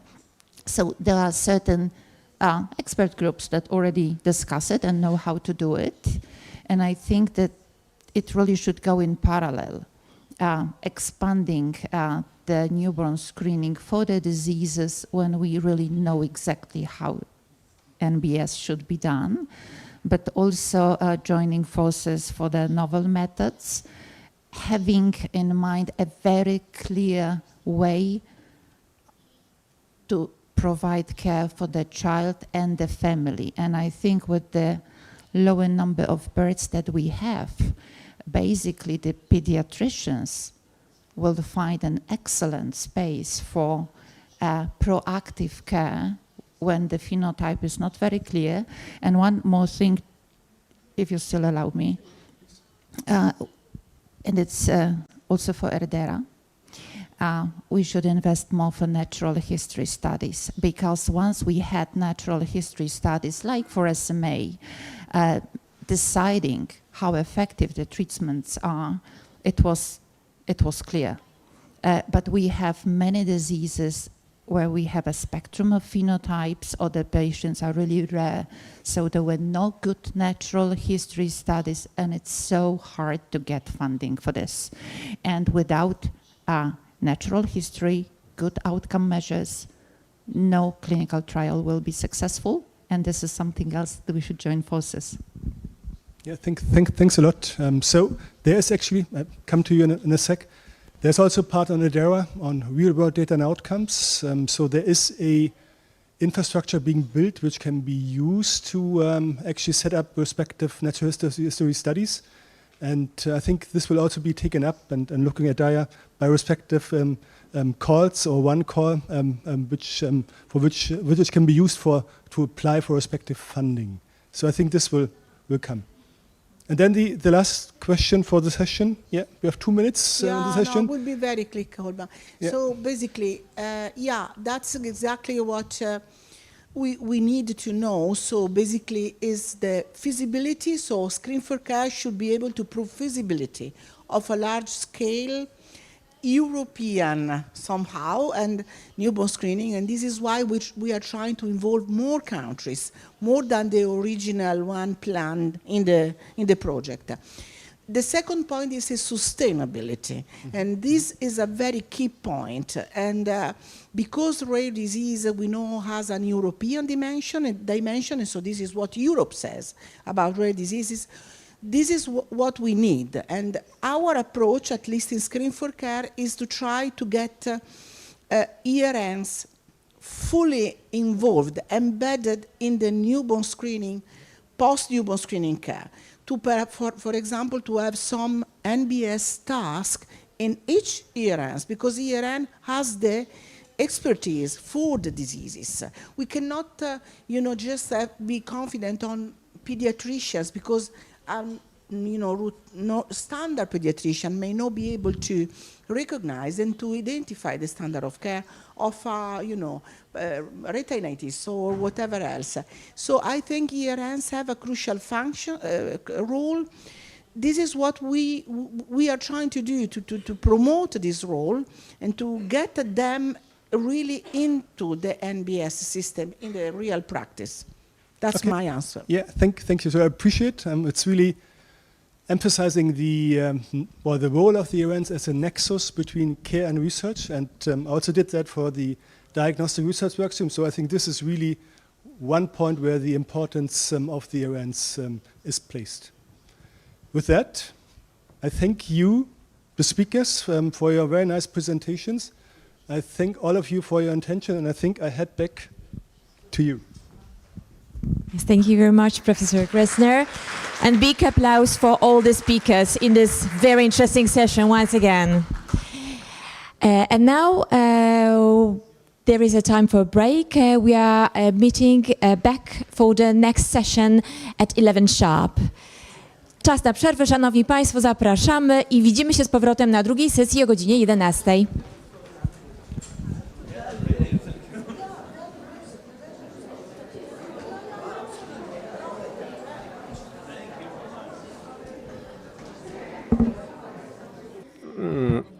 Moving to the second session of today. The second session is titled Innovative Therapies and Clinical Trials, Key Projects Supported by the Medical Research Agency. In this session, we will explore the exciting advancements being made in the field of innovative therapies and clinical trials for rare diseases, particularly those initiatives supported by Poland's Medical Research Agency. The work being done here is groundbreaking and holds great promise for better treatments and outcomes for patients. This session will be chaired by Professor Wojciech Fendler, a distinguished expert in the field whose contributions to clinical research and medical innovation continue to shape the future of rare disease therapies. Professor Fendler's leadership in clinical trials is vital to pushing boundaries and improving care for patients.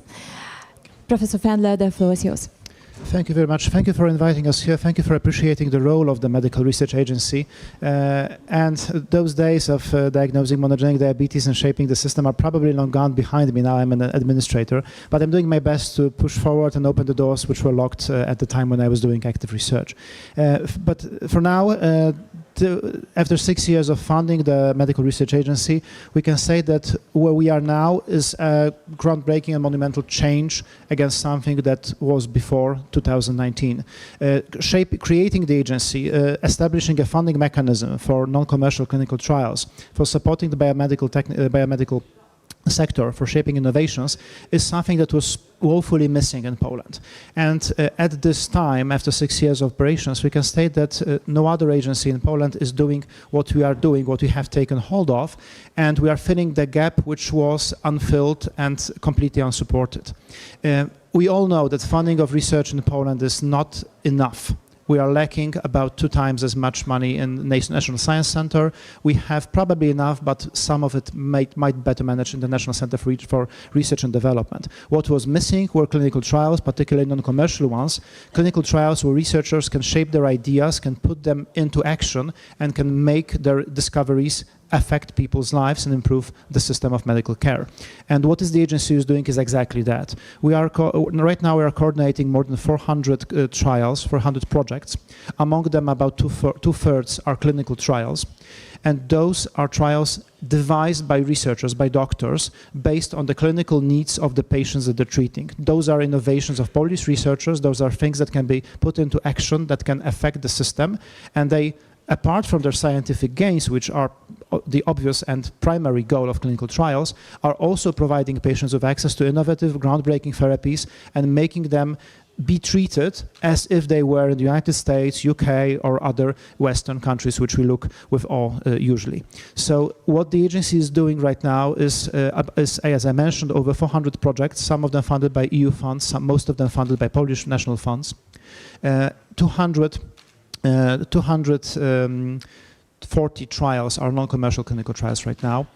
We are receiving more and more applications. At this point, the number of applications submitted to our calls has exceeded 1,200 applications. We are maintaining a steady success rate of over 30%, which is decent, which shows that good ideas are funded, and the ones that are not funded can be refined, improved upon, and submitted again for ultimate putting into action. The projects that we have a contracted amount of over 1 billion euros. Those, not everything of this has been already transferred. Obviously, we are at about one third of this amount. But in the projects that we are coordinating, over 60,000 patients will be treated, with more than 15,000 of them right now being actively treated in the trials. So again, this is something that is a major groundbreaking event that has reshaped the ecosystem of trials and science in Poland. The finance fields that we cover are basically all. Again, this is not limited. So researchers put their ideas forward in their applications, and we are focusing on the scientific merit, on the applicability of those projects, on the capacity of the centers to perform them. And again, given all this, we know that 60,000 patients from the money that we have distributed or contracted will be given better care or will participate in creating valuable knowledge for the system of Polish healthcare. That could not be possible without reinventing the network of clinical trial centers, academic centers located by clinical hospitals, by research institutes, by regional hospitals of high a high level of reference, and within them creating teams responsible for putting into action clinical trials. So coordinators, monitors, experts, legal aspects, everything that is crucial for doing clinical trials is concentrated within those institutions. Those are contact points for each and every region of Poland, each and every voivodeship, where you can get access into knowledge, what trials are being done in hospitals in your region, how can we help you, how can we help your family, and for researchers to put their ideas into practice and create applications for subsequent calls or coordinating commercial trials. Again, 35 of them have been created right now. Some of them were boosted additionally by digital innovations, creating 19 centers of digital medicine center. And those are centers operating now, and within them we have a steady increase of trials, commercial and non-commercial, that are helping Polish patients. So given all that, Poland is right now not the best in Europe in terms of clinical trials, but we are steadily climbing higher. We are at the fifth location right now in terms of the number of trials. We are still pretty, I would say, not expensive, and given the large population of patients, we are an open market for innovations, for companies which want to put their innovations to help patients. And given all that, we see that what the agency is doing, what the researchers, what the doctors are doing, is showing that Poland is a very good destination for clinical trials, and we try to accelerate this process as the agency, as a country. But again, we are in the conference pertaining to rare diseases, and among the projects that we have, among the 240 clinical trials, 46 of them for over 620 million Polish zlotys are concern rare and ultra-rare diseases. And those, the red bars, the red part of the bars, that is the share of the projects entailing rare diseases across all the competitions that we dealt. So you see that whatever we do, every single non-commercial clinical trial call that we shape and we announce, there will always be projects awarded with funding that concern rare diseases. And that totals to about 26% of those projects coordinated by the agency, pertaining mostly to oncology, hematology, cardiovascular system, and other diseases. So again, this covers ultra-rare diseases and rare diseases, but the number of projects is now substantial, and we see a steady increase. Again, this is the very nature of the non-commercial trials. Those are trials where business might not find it suitable to invest in. Sometimes the risk might be not worthwhile. Sometimes the benefits might not be substantial, because we are seeking alternative approaches to using drugs, repurposing drugs, or doing high research, high stakes translational research.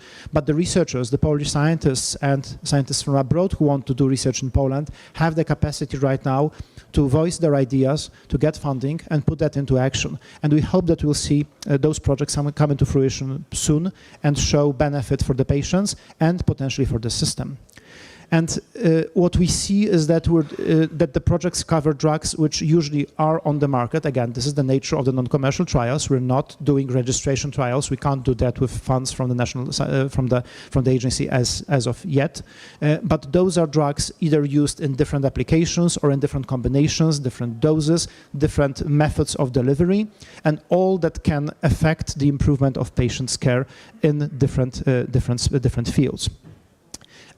And among those 46 projects concerning rare diseases, 17 include a pediatric population as well. This is important. Again, doing trials on children is difficult. There are numerous concerns, either social ones, economic, legal, and so on.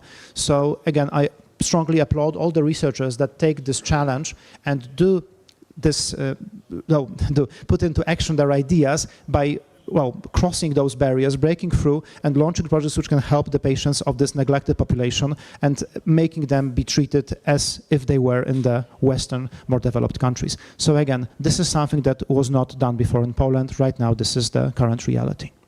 And at the title of the session were success stories, and the two heroes that will have their presentations covered will cover their success stories in more detail will be here in a second, but in a nutshell, the typical projects that we do, like you have here, the way they work is that we have an idea concerning treatment of patients with, for example, recurrent diseases of the kidneys. We fund the project which uses a repurposed drug. The researchers include team members from different institutions. They have a consortium members from France here who are responsible for diagnosis and for establishing molecular markers. And the idea is to limit the relapses. So again, a disease which is difficult to treat here is being treated with an added benefit and additional scientific background. Secondly, projects pertaining to hematology, where we want to modify the treatment of B or T cell acute lymphoblastic leukemias or relapse leukemias using additional diagnostics and better treatment. The numbers of patients here, as you see, is not large. This covers 18 patients, but again, the idea is that these are rare diseases, and these are projects which we fund regardless at this stage of their economic feasibility. So we consider the outcomes, but we are not saying no if something seems to be out of the blue or seems to be expensive for other agencies that fund this kind of research. Thirdly, the evaluation of Ambroxol. So again, repurposing extension of this drug treatment in Gaucher disease done by a medical research institute and the university. Again, with added diagnostics, with improved monitoring and treating the patients using the drug to evaluate its potential for refund and identifying patients who can benefit the most. And finally, but again, last but not least, a project which probably is the most important right now, given its outcomes. This is a project which shows that if you treat a pediatric patient soon enough using drugs that are antiviral, anti-HCV, so hepatitis, and you implement the treatment with an age group that was not in the refundation program in Poland, you can eliminate the virus, you can make the patients be completely healthy, avoiding hepatic cancer or the need for transplantation later on. And on the basis of the results of the study, which was already concluded and the reports were published, the Agency for Health Technology Assessment evaluated those results, and the Ministry of Health changed the refundation scheme for a drug program, making the population treated in this study as eligible for a drug program. So on the basis of this kind of research, we modify what is refunded, what is not refunded in Poland, so the patients have better care. So this is the scientific foundation for changing the healthcare system in Poland. And this is how it should be done in rare diseases and in pediatric populations. And this is happening. So ultimately, what we plan to do, we plan to expand the ideas, we plan to expand the medical applications of what the agency is doing. We want to continue the program of non-commercial clinical trials, extending its funding so that more projects can be funded and more ambitious projects can be realized. We want to focus on personalization of therapy, particularly in those rare diseases, and launching new calls that will focus on that. And we want to also launch a commercial track, and this manifestation of this commercial program is something which we call the Translational Medicine Project, the TransMed, and this is the first call that can allow Polish institutions, scientific, but also companies, to put into action innovations that can ultimately lead to registration trials. This has not been done yet. We're trying to push forward with this. Now the first edition is open. The call deadline is the 12th July. So the future looks bright given the funding that we have and given the opportunities and the exceptional effort of Polish researchers who put the right amazing ideas into action. So thank you for listening to this overview of the agency. An article published in Lancet Regional Health is there, so if you want to get a bit more information about what the agency does, what the outcomes are, and where to find our resources, please visit that summary of the last 5 years of our activities. And this is all for me. Thank you very much. And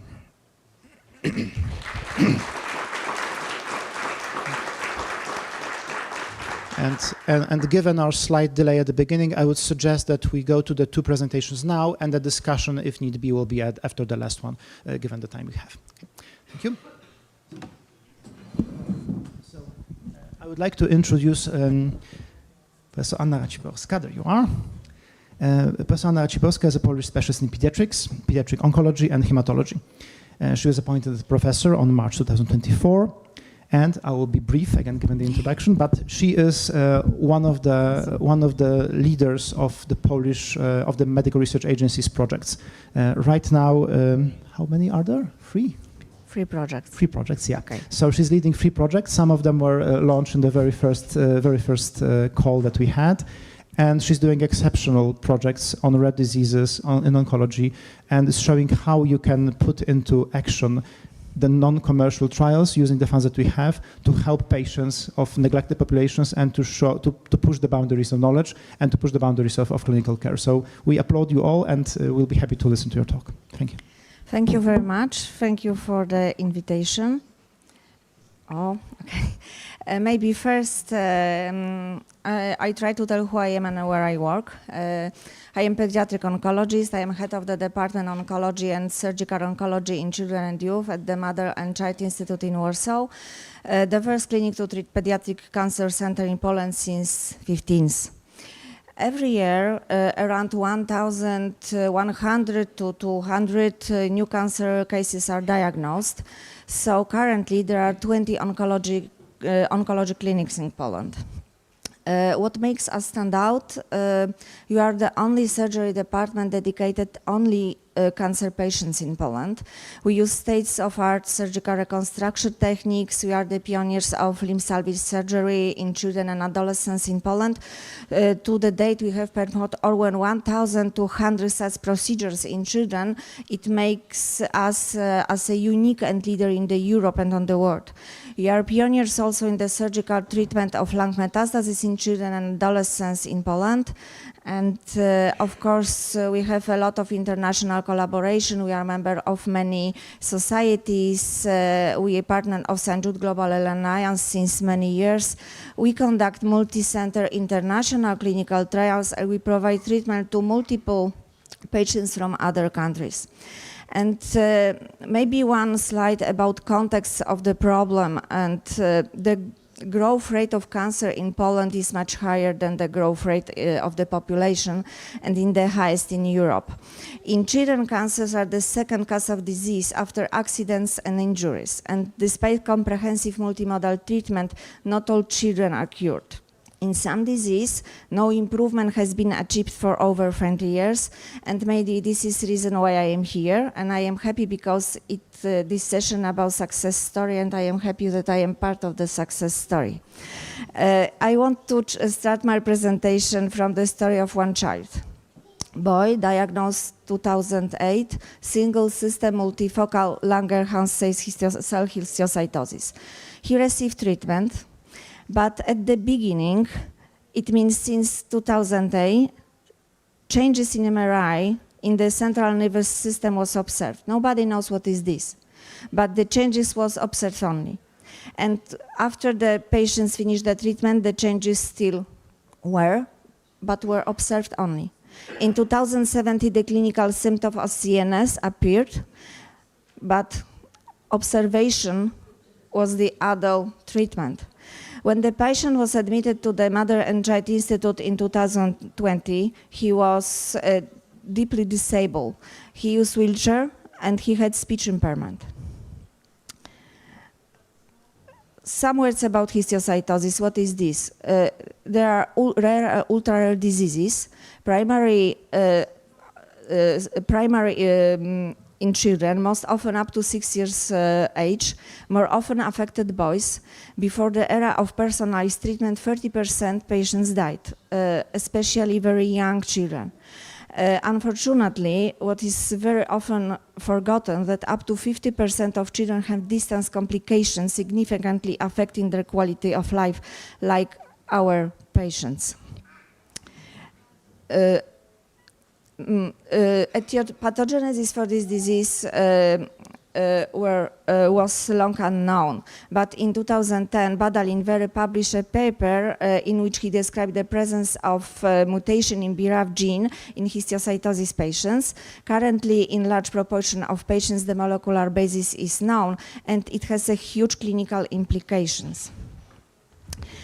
The other story, this is Nathaniel's story.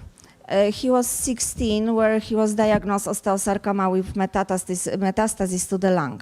Instead of enjoying the holidays, he had started chemotherapy called Domestos by Nathaniel's and his mother. Domestos, this is one of sanitary liquid in Poland. Numerous surgeries and intensive rehabilitations he followed. The therapy brought improvement, but not for long. Less than 1 year after the end of the treatments, relapse occurred. Again, treatment, the second time success, but after 6 months, another relapse.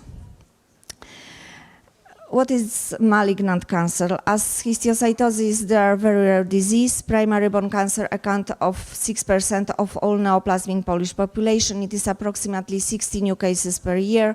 Treatment results in patients in high-risk groups are unsatisfactory. Relapse and progression results are particularly poor. And how it was? Until recently, he was a negative perception of clinical trial in Poland. In 2011, only 3 non-commercial clinical trials were registered, while in 2019, 15 non-NCT were registered, which constituted only 2.5% of all trials. My experience officially registered NCT first was very bad, because my first non-NCT in 2008 took 7 years to register, but the second, LSH4, took less than 1 year. How what happened? Over the years, the law has changed. Since 2015, the National Health Fund Poland finances guarantee medical procedure, also those performed as a part of NCT trials. We have adopted our law and procedure to EU requirements. And what more happened? Of course, Medical Research Agency was established in 2019, and main goal is to offer funding and support for NCT for example, Pediatric Cancer Society. Why is so important for us? Because the opening of Medical Research Agency has created new opportunity for NCT for us. We hope that thanks to clinical trials, it will be possible to introduce new drugs into the therapy of children with cancer, thanks to which the effectiveness of the treatments will increase and its toxicity will decrease. You have particular hopes for molecular target drugs and immunotherapy. We know and we realize that the relevance of many approved medicine is questionable, because sometimes of marginal benefits, high cost, toxicity, sometimes quality of cure. According to literature, 1 in 3 improve overall survival and lunch. Most drugs approved based on surrogate never improve overall survival later. And I know that is a lot of doubts. But cancer treatment decision is increasingly complicated, especially in children. And cancer treatment trials, especially in children, are increasingly complex and expensive. And sometimes quality is questionable because all doctors do something for children. And sometimes we need to answer the question of whatever is better, compassionate use a drug or maybe clinical trial. And because I love clinical trial and I believe that it is a way to the success and to go forward, we applied for Medical Research Agency for support, and we received that support. We received money for 3 huge projects for cancer patients. And some words about this project. First is called Histio project. That project includes 3 non-commercial clinical trials, perspective, interventional, open, randomized, where the main objective is to optimize the diagnosis and treatment of juvenile patients for histiocytosis. And what is the most important for us? Thanks to this project, we achieve and we get free access to modern diagnostic and therapy for all patients histiocytosis in Poland. And what we can do in this project, we can make wide molecular diagnosis from tissue and from blood. It means it is possible to perform the liquid biopsy, monitor minimal residual disease, and according to these results, make a decision about the treatment. And this is the most important. And currently, we have 122 patients under care, and no resistance to target therapy has been observed, what is very important for these children. The other project, the RECBON project, is dedicated to refractory primary bone tumors for children, adolescents, and AYA. The main objective is to assess the efficacy and safety of regorafenib in those group of patients. And of course, what is the most important for me and my team and for, I think, all doctors from Poland, that it is free access to modern diagnostic and therapy for Polish refractory children bone cancer patients. what we can do in that project. Of course, we can make broad molecular diagnostics. This project, in this project, recruitment is closed. We recruited 30 patients. We administer 105 cycles of regorafenib. Toxicity were acceptable, and what is the most important, 76% of patients is alive. Our last project, Butterfly project, this is of course prospective interventional open label randomized non-commercial clinical trial. The main objective is to assess the safety of adopting naxitamab to standard 3-weekly chemotherapy in patients with refractory Ewing sarcoma, of course pediatric and adolescent patients. What is naxitamab? Naxitamab is a recombinant humanized monoclonal antibody that binds GD2 present on cancer centers. In order to use this treatment method, GD2 must be present on the cells. And this is what is worth emphasizing, that this is the first immunotherapies in the world from the bone malignant cancer. The study is in the early stages of recruitments. Currently 10 patients are enrolled. 60% of patients are GD2 positive, what is consistent with literature data, and 60% of children is alive. And because this is success story, I think that what we achieved, it is huge success, because for relapse, 40 months of survival general is now almost 57%. When we, before the era of targeted treatment, it was 22. Maybe this is not 100, but it is 57. This is double than earlier. For progression, maybe overall survival is still very poor, but duration of the life is much longer, because we achieved 41 months of the life. I understand that it is not a lot, but that progression, the time progression improved.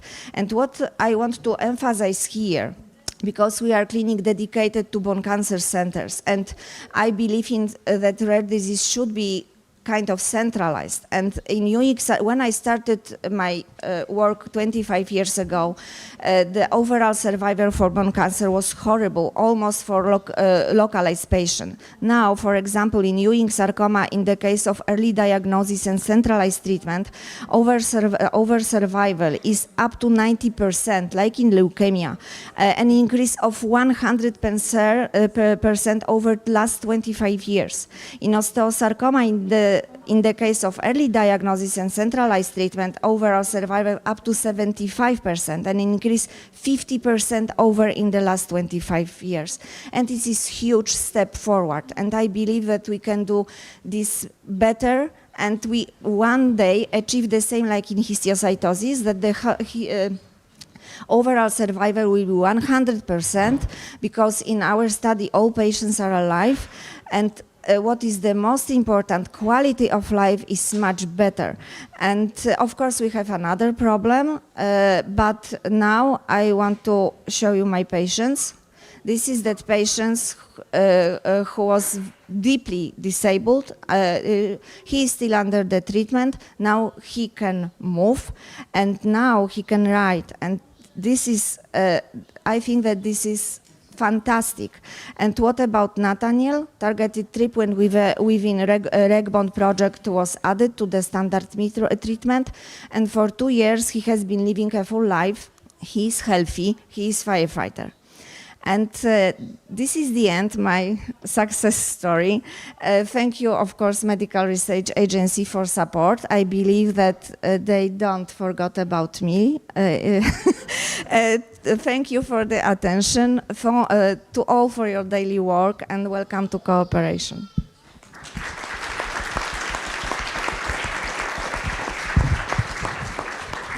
Thank you for the amazing presentation, sharing this story. We thank you for your work. Again, we are just the ATM machine. We are delivering funds, and you're doing all the work. So again, we are the ones who should be thanking you.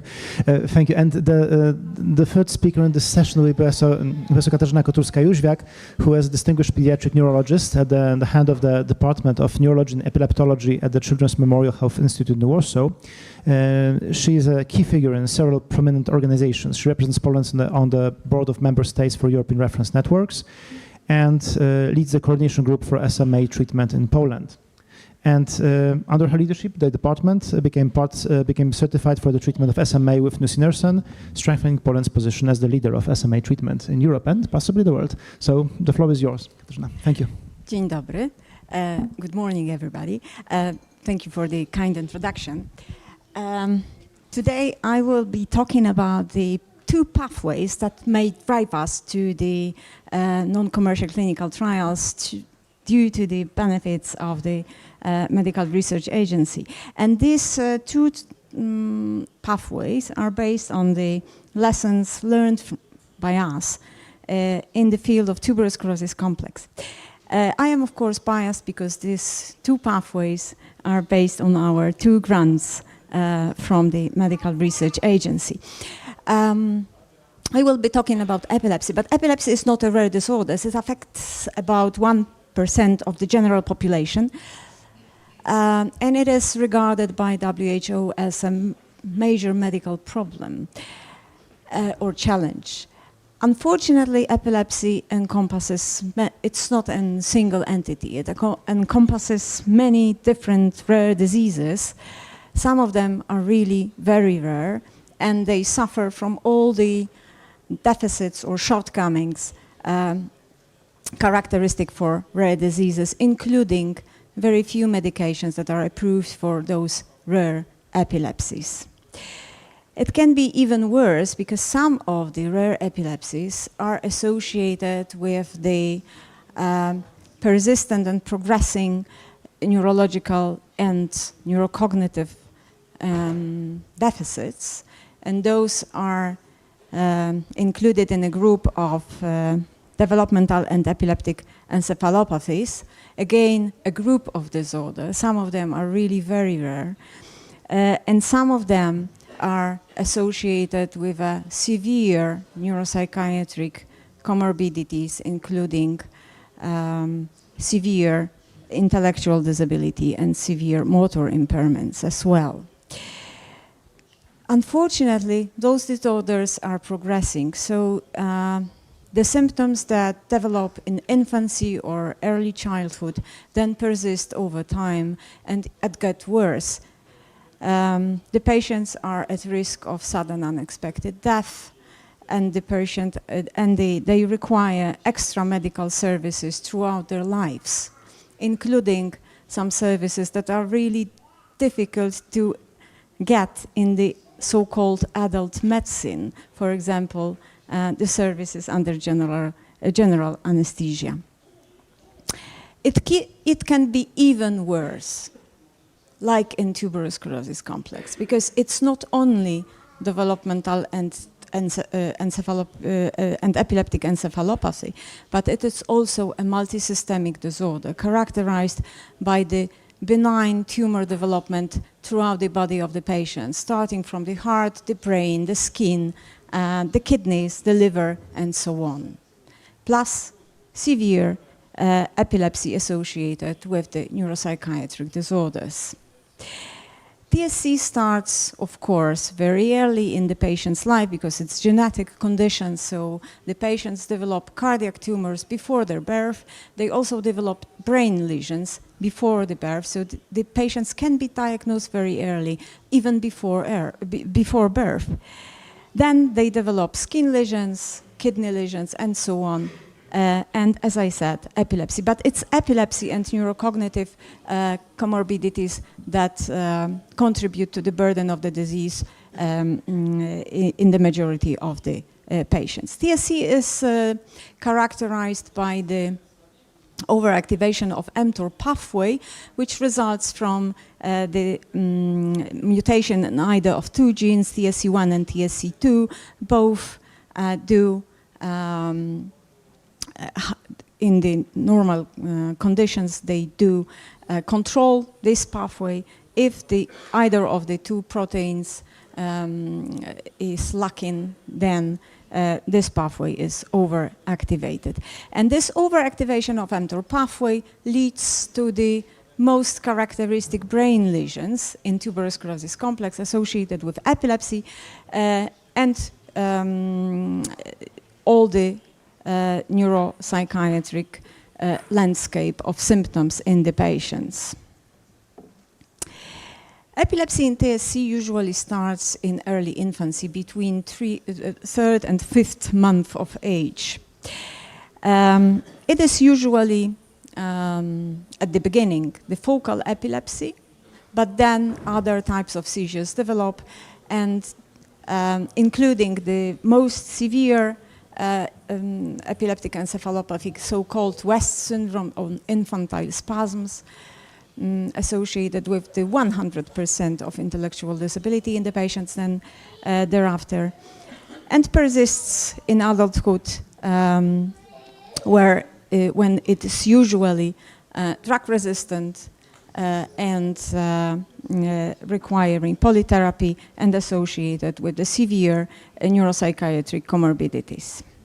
And there are unfortunately only 2 approved medical therapies for epilepsy associated with tuberous sclerosis. Moreover, those 2 medications are approved only for the drug-resistant epilepsy associated with this condition.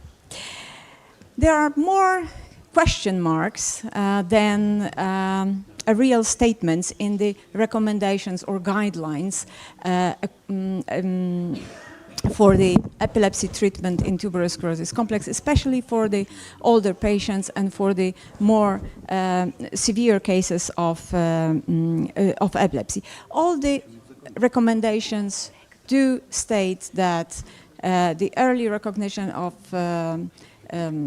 seizures or EEG abnormalities is required in every single case, but and every single recommendation says that vigabatrin should be the first choice drug, but it is really not known what thereafter.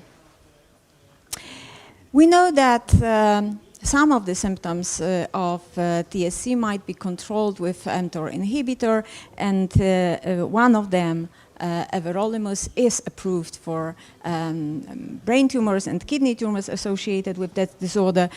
And it is approved also for drug-resistant epilepsy as an add-on therapy to other anti-seizure medications.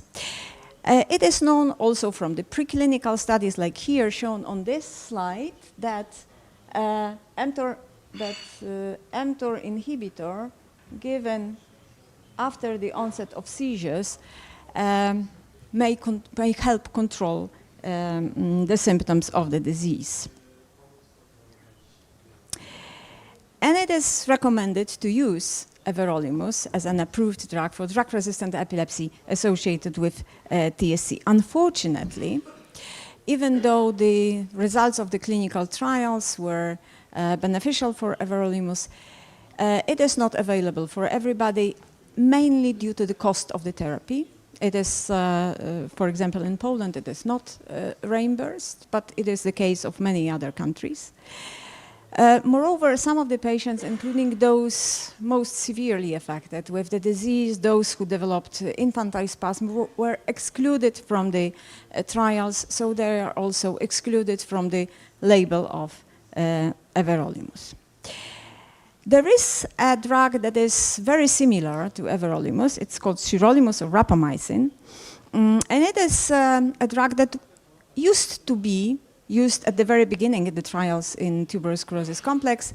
The history of the use of mTOR inhibitors in TSC started from rapamycin with a single center trial performed in Cincinnati that showed that brain tumors in TSC respond to sirolimus.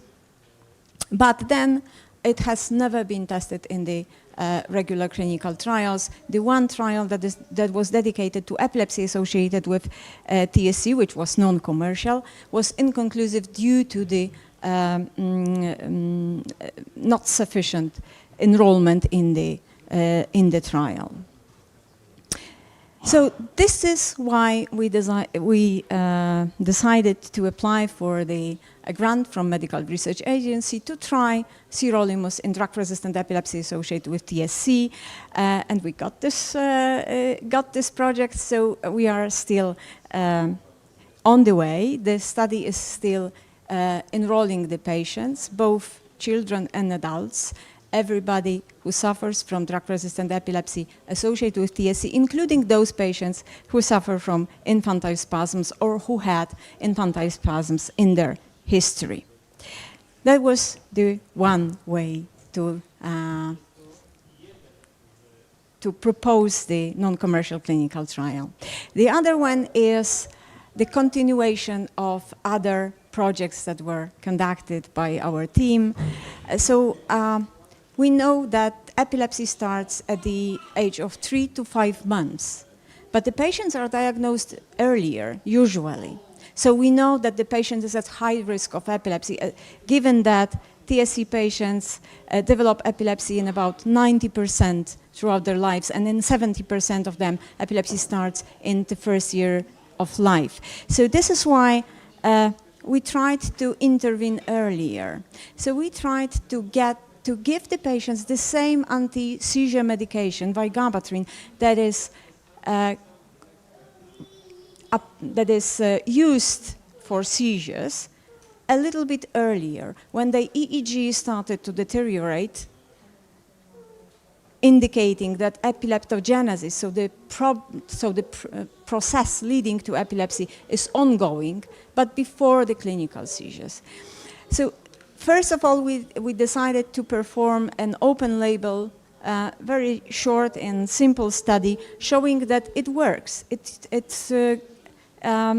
was associated, the preemptive treatment was associated with the lower risk of drug-resistant epilepsy and neuropsychiatric comorbidities in the patients. Then we decided to apply for a European grant, and we got it. It was called EPISTOP. It was funded by the European Commission. And I will show you the results of this trial. And now we continue with medical research agency. So the concept was like this, that if we seize the EEG deterioration progression in the patients, then we can prevent the development of seizures. These are the results of the open label trial. As you can see, the difference between the patients who got the anti-seizure medication before the onset of seizures and after are striking. The risk of epilepsy, the risk of drug-resistant epilepsy, and the risk of intellectual disability at the age of 2 years is significantly reduced. Moreover, these results persist over time. So we checked our patients who participated in this trial at the age of 7 years, and those who were treated preventively were still doing much better than those who didn't. This is why we started with the EPISTOP trial funded by the European Commission. This is our consortium composed of 17 different sites, including the European ones and the Australian and American one. The results were published in the Annals of Neurology, and we showed that the preemptive treatment in 101 patients was associated with a significantly lower risk of epilepsy and lower risk of drug-resistant epilepsy, and we were able to prevent completely the development of infantile spasms. So this very severe, so-called catastrophic epileptic encephalopathy was completely preventive with this approach. Interestingly, a very similar study has been performed also in the United States. They started 2 years after the onset of EPISTOP. There were some differences between the studies, but they also published the results in the Annals of Neurology. Compared our studies, there were some differences leading to somehow different disorders, but both studies showed that the infantile spasms are prevented in the patients treated preemptively. Unfortunately, both in their study and in our EPISTOP trial, some patients were not eligible for prevention because they developed clinical seizures before they developed EEG abnormalities. This is why we both the American study and us concluded that maybe EEG is not a perfect biomarker, so we decided to use other biomarkers, including neuroimaging, and we both decided to try with mTOR inhibitor instead of anti-seizure medication.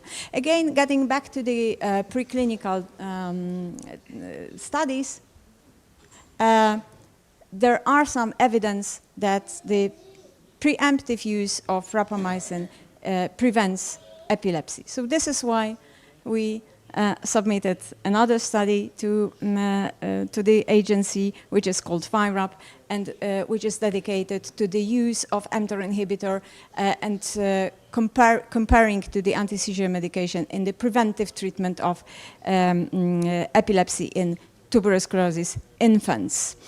Given that we had some anecdotal suggestions that maybe other manifestations can also be prevented with early use of mTOR inhibitors, we aim also to look if those heart and brain and kidney tumors might be prevented. And again, the American group is doing a very similar study, so we both are enrolling the patients in Poland and in the United States. And I would like to conclude with many thanks to the patients and their families who made our studies possible, the agency, my team, and the teams of all the doctors who struggle to improve the quality of life of patients with rare disorders. Thank you so much.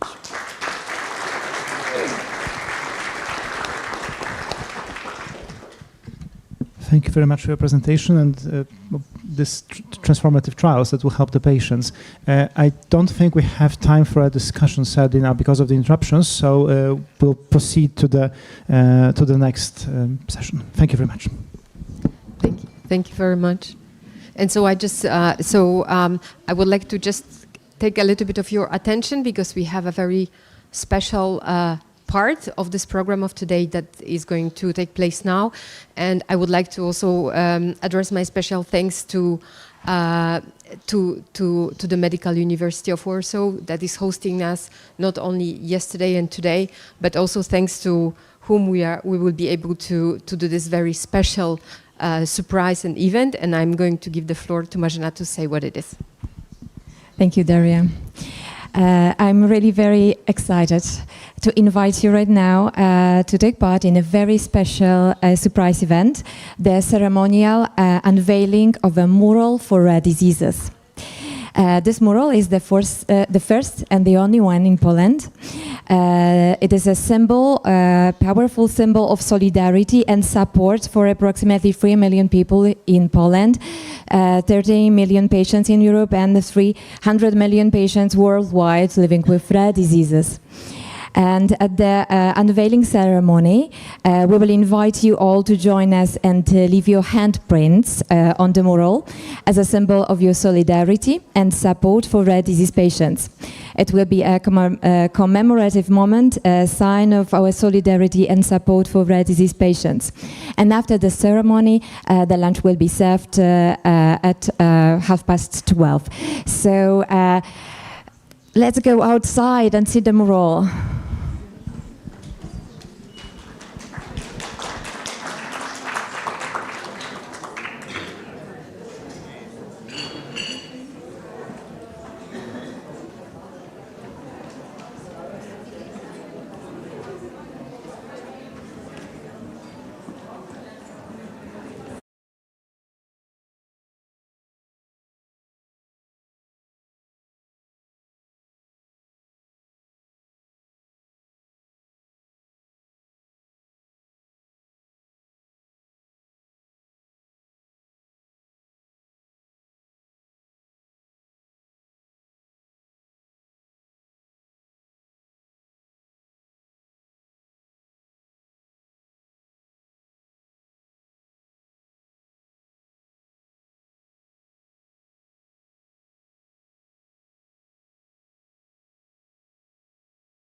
Gentlemen, we are moving forward with our great conference. I hope you enjoyed the unveiling of the mural and you had the opportunity to imprint also your hand to it. And now we resume our program with session 3. Titled Strengthening National and European Collaboration in Translational Research. As we all know, collaboration lies at the very heart of progress in the field of rare diseases. No single institution or country can move the needle alone. Translational research thrives on shared knowledge, coordinated strategies, and cross-border partnership. This session will explore how we can align national efforts with European frameworks to accelerate the path from scientific discovery to patient benefit. We will highlight models of successful collaboration, discuss key enablers and barriers, and hear from experts actively shaping Europe's translational landscape in rare disease research. It is my great pleasure to introduce our session chair, Professor Luis Pereira de Almeida, a highly respected figure in the European scientific community and a strong advocate for international collaboration in rare disease research. His experience in advancing translational science through multi-stakeholder partnership makes him an ideal guide for this session. Professor Pereira, the floor is yours. Thank you. I don't know if it's working. No? Okay. So thank you very much for the kind introduction. It is a great pleasure to be here, and I'm very honored. So we've been talking about translational research, and I must say that I was very impressed on the previous session by the support that the Polish Agency for Promotion of Clinical Research has been putting in this sense. So really a fantastic job. And also fantastic job from the researchers. But this is, I must say, relatively uncommon at an European level.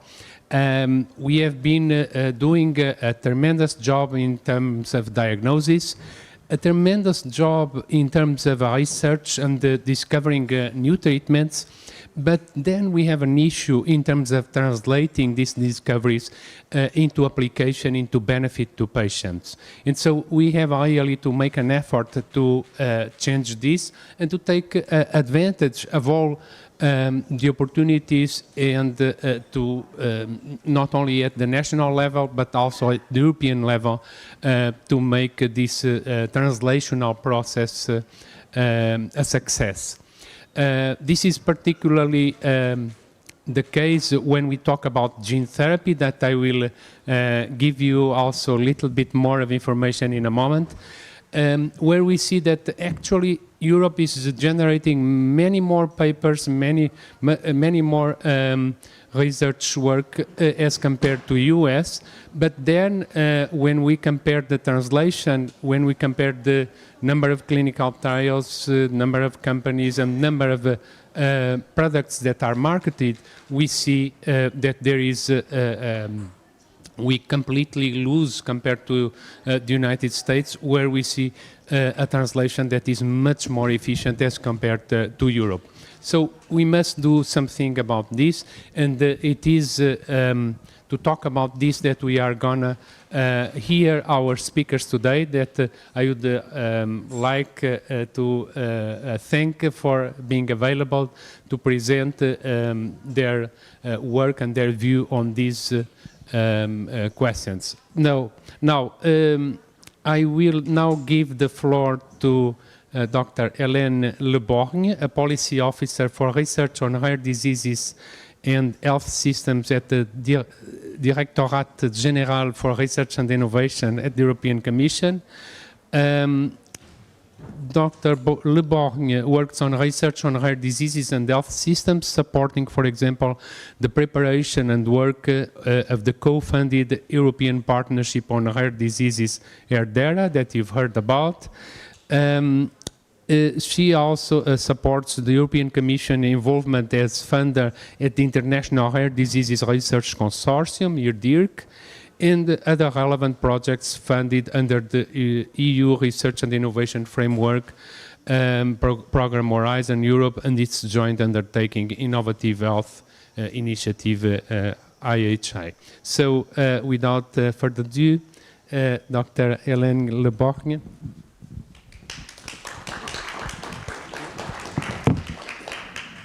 Thank you very much for giving me the opportunity to talk. Before you having a deep dive into translational research, I thought it's important to reiterate our EU involvement in rare disease research. So you have heard yesterday a lot about what we are doing in the healthcare space with the European Reference Network, but I wanted to have a little snapshot of what we are doing also in rare disease research at EU level. And I would like to start by thanking the Polish presidency and all colleagues involved, as well as the European Economic and Social Committee for organizing this conference, and of course all ERDERA colleagues involved to prepare this day focusing more on research. So indeed, the European Commission has been committed to rare disease research since more than 20 years, actually. So we didn't wait to have the cross-border healthcare directives and the ERNs in place to invest in rare disease research, because this is an area where obviously there is value to work together in a collaborative way and collaborative research. That's also the reason why we funded the International Rare Disease Research Consortiums together with funders, companies and patients. This is a global initiative, and that's also part of the rare disease research landscape. So I will not give you all the numbers, but we have a nice fact sheet on our website. So really we have funded many projects, collaborative research. You have heard this morning about Screen for Care, which is a public-private project. Today there is also a meeting of REAL-ID, a project, public-private again, on clinical trials for rare and ultra-rare disease. ERNs are also embedded in these ones. You heard about Solverdi, which is a collaborative project. We have many projects like this, which are ongoing in disease areas specific. We have heard about EPISTOP, which is a Marie Curie School of Action grants. We have European Innovation Council. So my plea now is to make you aware of the diversity of instruments you have at your disposal, and to make a plea that you don't be shy, use them all. Of course, now we also have ERDERA, the European Rare Disease Research Alliance, which is a European partnership dedicated to rare disease. It doesn't mean that there are not other means. There are also partnerships in personalized medicines and transforming health and care, which also, by the way, support rare disease research. So it's good to have it also in the picture. But ERDERA is your flagship, your rare disease instrument. And there, of course, it's a big consortium. It's not easy to manage, but we have made sure that you have many types of opportunities there. You have the joint calls to have research projects funded with patients embedded as much as possible, also with underrepresented countries, possibly more present. So there are mechanisms there to support different types of teams to be integrated there, so use them. And we have also many integrative activities. The diagnostics work packages that were presented by Holm this morning are typically a type of integrative activities that we want to put in place, not only funding research, really making it happen. And that's really key to have. So through the ERNs, you can also access ERDERAs. So one of these messages, for example, is not because you have only these two partners from Poland, so research funder and a research performing organization based in Poznan, that are partners that all other partners from Poland could not benefit from ERDERA. There are many different ways to benefit from ERDERA, as a patient, as clinicians, and as researchers. Now we have also put in place a more specific instrument, the national mirror groups, and you will hear more about it later with Daria and with Anne-Sophie. This is not meant to replace any national policy. This is meant to support the national policies, to make sure that the research and care authorities can meet in the way they want, in the format they want, in the format that fits to the country. There is no dictator on how you should do it, but it's an instrument made for you. So please do use it. I will not talk too long, I promised. So I just want to make you aware also that there are many things happening at the European level now. I think it's an exciting moment to be a European when you look also at the global picture. For example, we are preparing a European life science strategy to which you can contribute. We know EURORDIS and other colleagues are preparing contribution.